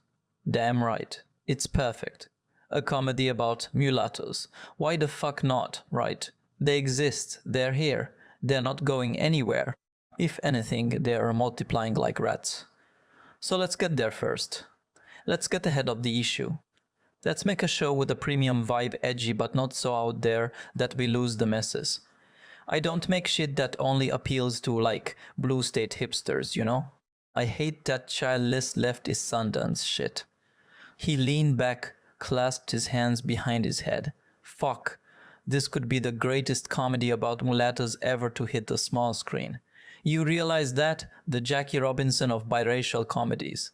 It could be, like Pinky meets, I don't know, Modern Family. Imitation of Life meets, like, Everybody Loves Raymond. I mean, why the fuck not? You all deserve it. I mean, this is America. Everybody deserves a show about people like them, right? A beep came from Layla's phone. Your next meeting is waiting, Hampton. Arg, Hampton said with mock annoyance. These Nigerians will keep you on time. He stood. Now let me hear you say it. The Jackie Robinson of biracial comedies. The Jackie Robinson of biracial comedies. He patted Jane on the shoulder, said his people would be in touch with her people. Then she was being squired out of the conference room by Layla and led down the hallway back to the lobby, which had been empty when she'd arrived. Now there were 2 people waiting there. A young woman with Jane's own beige skin tone, but with perfect ringlets, gave Jane a steely smile as she eyed her up and down. A few seats away from her sat a young man, possibly Mexican, who was clutching a script on his lap. Jane tried to glimpse the title as she walked past, but he turned it over. Outside, she was met by a wall of dry heat. This was what passed for spring in Los Angeles. Jane headed for the parking lot, thinking she would never get used to the parched and sweltering spring days, not as long as she lived here. But today of all days, she understood all this heat, and ozone was the price you had to pay. All That Sunshine was said to be the reason the film industry had moved west back in the 1920s. Only in Los Angeles could they control when it rained and when it snowed. And the light here it was true, like no other light, perpetually effervescent, mirthful. Even on the brightest days, East Coast sunshine held a tinge of melancholy. She found the Subaru in the covered lot, coated in tree sap and bird shit. The inside smelled strongly of fermented apple juice. One of the kids' juice boxes had turned to moonshine in the heat. She turned on the engine and checked her phone to find a flurry of texts from Lenny, 6 of them, as if somebody had died. Guilt and panic swelled in her, but they were just a series of items he wanted her to pick up at Whole Foods on her way home. Potatoes, milk, yogurt, gummy vitamins, Smart Puffs, turkey burgers. She felt a prickle of resentment. For an hour, she hadn't thought about any of their needs. For an hour, she had not thought of her bank account. For an hour, she had been distracted by the blind date potential of a general, by the possibility of another life, another self. Lenny claimed that she was a fool to turn her sights away from the novel, even for diversion, even for material. He wanted her to stay with him in the trenches of high art. He wanted her to keep banging away at her mulatto war and peace. "Believe in yourself," he'd said the other night, like he was parroting some kind of Whitney Houston song. But he wasn't staring the fact in the face. No book deal by August meant no tenure. No money for a house in multicultural Mayberry. No black lesbian neighbors. No transgender playmates for the kids. No book deal by August meant no stable life for their children. To be a Melangen was to learn to lie. Esaichi realized this during her research into the doomed tribe of 19th century misfits who had, according to Josiah and Ona, taken up far too much space in her novel. That seemed so long ago now, the years she'd spent poring over dusty books and microfilmed articles about that melange of tricksters who lived in isolation in the Cumberland Gap. That mountainous area where Tennessee, Virginia, and Kentucky converged. They were liars, all of them, from the beginning. It was a matter of survival. When they went down the mountain to sell and buy supplies, they lied to the white landowners, claiming to be of Portuguese ancestry, sometimes Turkish, depending on the day. Up on the mountain, away from the world, she'd imagined the Melungeons laughing about their lies with one another. Laughing because they knew they were the most American of people, a mix of Indian, Negro, and white man. But they knew their fictional foreignness was all that was keeping them safe from harm, from the violence of white people who had learned to fear them. To tell the truth of who they were was to consign themselves to death by association. They'd seen what happened to their darker brethren who had not been able to lie. They'd seen the scars and the corpses and the bodies hanging from trees.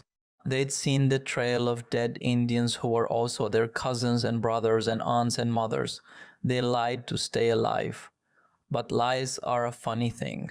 They don't stay where they're supposed to stay. They morph and mutate and spread like smallpox. A lie well told, often enough told, began to eat one's memory. And over time, it became harder to say where the fiction ended and the truth began. And maybe if you lied long enough, you became a lie, a walking, talking lie. If you lied long enough, Portugal would seep into your dreams. In one scene she'd written, the Melungeon child called Roy began to cry in his bed one night, inconsolable. He told his mother he was homesick, that he wanted to go home. She laughed, confused, and told him not to be silly. This was home, this gap between states, this gap between people. The boy cried in great heaving wails and began to call out for Portugal, a country where he'd never been. The mother stroked the boy's back and told him to hush, but the boy only cried harder until finally she told him that she missed Portugal too, and that someday, they'd go back. Later, after she'd finished the shopping and was on the freeway headed home, her phone began to bug and to lose on the seat beside her. She assumed it was Lenny, checking where she was. But when she looked at it, she recognized the number as Brett's. She silenced the call. Chapter 10. Jane stood in the kitchen preparing dinner. Lenny was seated on the sofa, his back to her. He was wearing his headphones, and at regular intervals, guttural, almost infantile, sounds emanated from his throat, followed by silence, then more sounds. The children sat on either side of him, wearing their own smaller headsets and watching their own separate screens. Finn was watching YouTube videos of whirlpools. Ruby was watching Frozen again. They all looked like they were on a long flight somewhere. The meeting with Hampton had felt so rich and alive inside of her in the immediate aftermath, had kept her buzzing all through that afternoon, through the fluorescent light of Whole Foods, through the slog of traffic and into the evening, when she'd done something completely out of character and baked them all a cake, Duncan Hines out of the box, but a cake nonetheless. But now, 2 days later, the glow was starting to fade. The drudgery of mother life, the kids fighting, helping Finn with his homework, mending Ruby's wig where it had detached from the mesh cap, was beginning to make her feel that the meeting hadn't happened at all, that it was all some ridiculous daydream she'd had in the car. Hampton and Layla and the green smoothie and the egg white omelette felt like something that had happened to somebody else. Outside through the glass, the garden lights blinked on to signal evening, and Jane contemplated the tasks before her. There was a slab of salmon on a plate. There was a potato. There was a pot of water on the stove. There was a plant-based burger patty sitting on a plate beside the microwave. 4 dinners for 4 different people. Finn was having salmon. Fish was supposed to help mend whatever thing was different about his brain. Ruby ate only carbs. Lenny was a vegetarian, so he ate a lot of plant-based meat substitutes, sausages and burgers that looked deceptively like the real thing but were made of soybeans. And Jane ate the way a lot of mothers ate, pretending not to eat.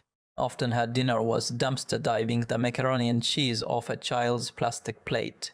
It had not been lost on her that she got the same number of calories that way as if she'd eaten a satisfying meal. She had just put the potato in the oven when her phone buzzed in her back pocket. She pulled it out. Marianne, she glanced at Lenny's back and took her phone into the bedroom, where she sat down on the bed. She hesitated for a moment before answering, wondering if Marianne had been in touch with Brett yet. Was she phoning to call Jane out on her little lie? Jane forced herself to answer. To her relief, Marianne sounded excited and didn't mention Brett at all. Her news was all good. Hampton's people had called today to say he'd loved meeting Jane and wanted to meet her again. He wanted a second date. Hampton is on fire right now, Marianne said. With his development deal, if he decides he wants to make something, he makes it. So you wouldn't have to jump through so many hoops. She said something about a merger and something about an if-com deal if they got on board. They would have a deal, about pitches and executive producer credits, and a bunch of other things that sounded like fortune knocking before she said, but of course it's just a second date, nothing to negotiate yet, no show yet, but I think you should go in with some solid ideas. Hampton's searching for a voice right now, and you could be it. After the call ended, Jane lay back on the bed. She turned her head to the side and smashed her face into a pillow. No matter how many times they washed the sheets, they still smelled of Brett, something sharp and male. She wondered whether his idea for a mulatto comedy had really taken hold, and if so, how far along he was. Had he finished a draft for a pilot already? Would he be sending it to Marian soon? Lenny came in then, carrying 2 glasses of white wine. She sat up and took one, sipped. It tasted cheap. It was cheap. Where's this from? Côte d'Oral's. Yuck. Well, bottoms up. We drank all the others. All? Lenny nodded. We're going to have to replace them before we leave, Jane said, without much conviction. Lenny laughed. Sure. Those bottles were a little out of our price range, babe. Brett's gonna kill me, Jane said, half to herself. No, he won't. Dude's got money to burn. Remember? He'll call his wine guy. Rich people love having their shit stolen because it gives them something new to buy. The dopamine rush of consumption. We did him a favor. Lenny crossed the room and went to stand in front of the glass. looking out into the courtyard as he sipped his wine. "Was that Brett you were talking to?" he said. "No, it was my agent." "She dared to call you." Jane paused. He thought she meant Honor. Yes, the lie came without thinking about it.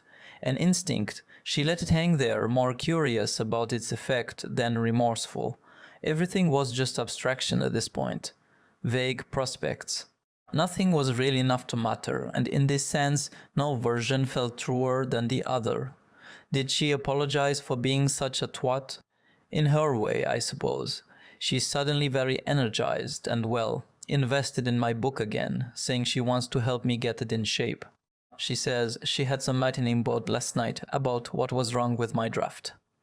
Jane paused, then said, "She thinks what I need to do is cut back on the Melangen parts and fill in the Hollywood thread, bring it up to date. She says the Hollywood part should be the heart of the story, and the rest of it is just backstory." Do you agree with her? Weirdly, I see her point. But we both agreed I may need to do some additional research. Interesting. Well, I'm glad she's finally doing her job, earning her 15%. Do you feel better? Jane went to stand beside him, stared out at the garden. I don't know. I wonder if it's worth the effort. Novels, nobody has the time or the attention to read them anymore. Are you serious? Yes. Jesus, can't you just feel good for a minute? Take the win, Jen. You got positive news. Your agent is excited about your book. She wants to get it in shape and sell it. She's invested in you. Can't we just toast to that? He held up his glass. Jen clinked and took a sip. The supermarket Chardonnay she used to chug happily was now nearly undrinkable. Disgusting. Lenny, yeah? Would you still love me if I told you I don't want to look at that wretched novel ever again? What are you even talking about? You've been working on that thing for a decade. Your agent believes in it. Why are you doing this? Is this your father or your mother sabotaging you? It's a serious question.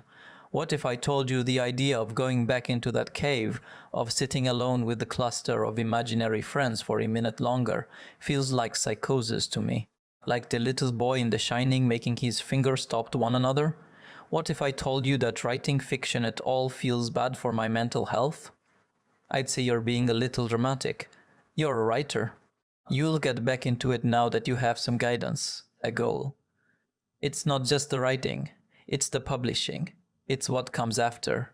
You finish this thing, then the book comes out, and you have to go out on the road and peddle it.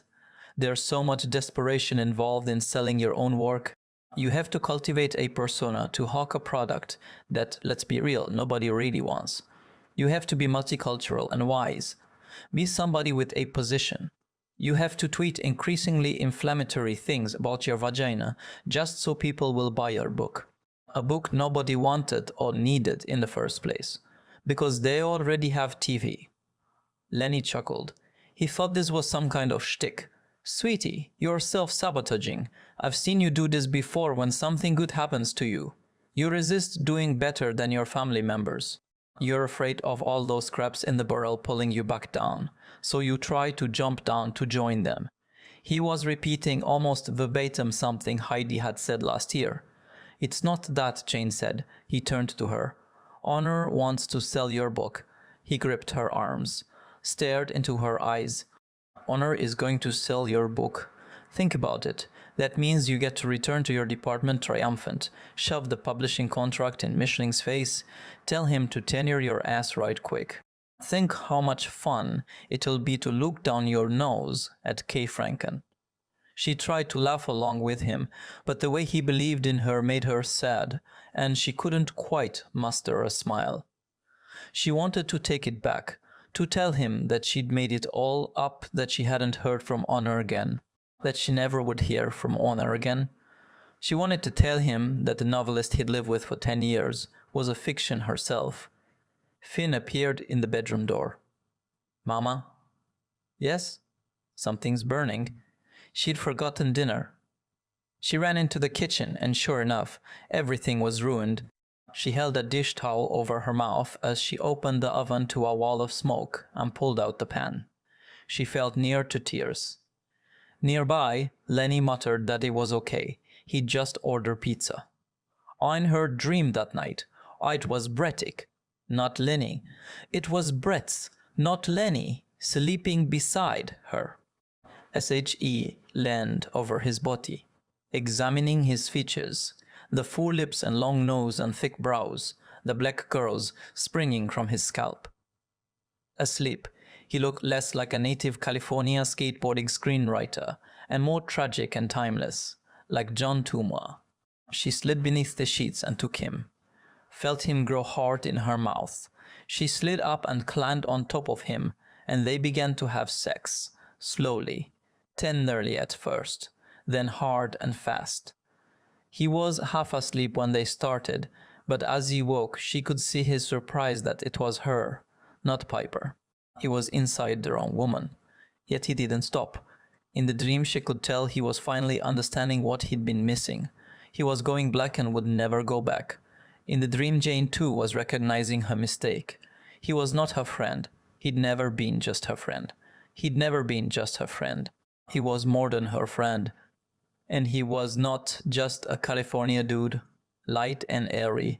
In the dream, he was from the same land she was from, a region ancient and contested. She woke with a start, tangled in the sheets. She sat up, and as her eyes adjusted to the dim light, she understood that it was the middle of the night, and she was alone in bed. She listened. She could hear a voice coming from the other room, a voice she didn't recognize. There was a stranger inside their house.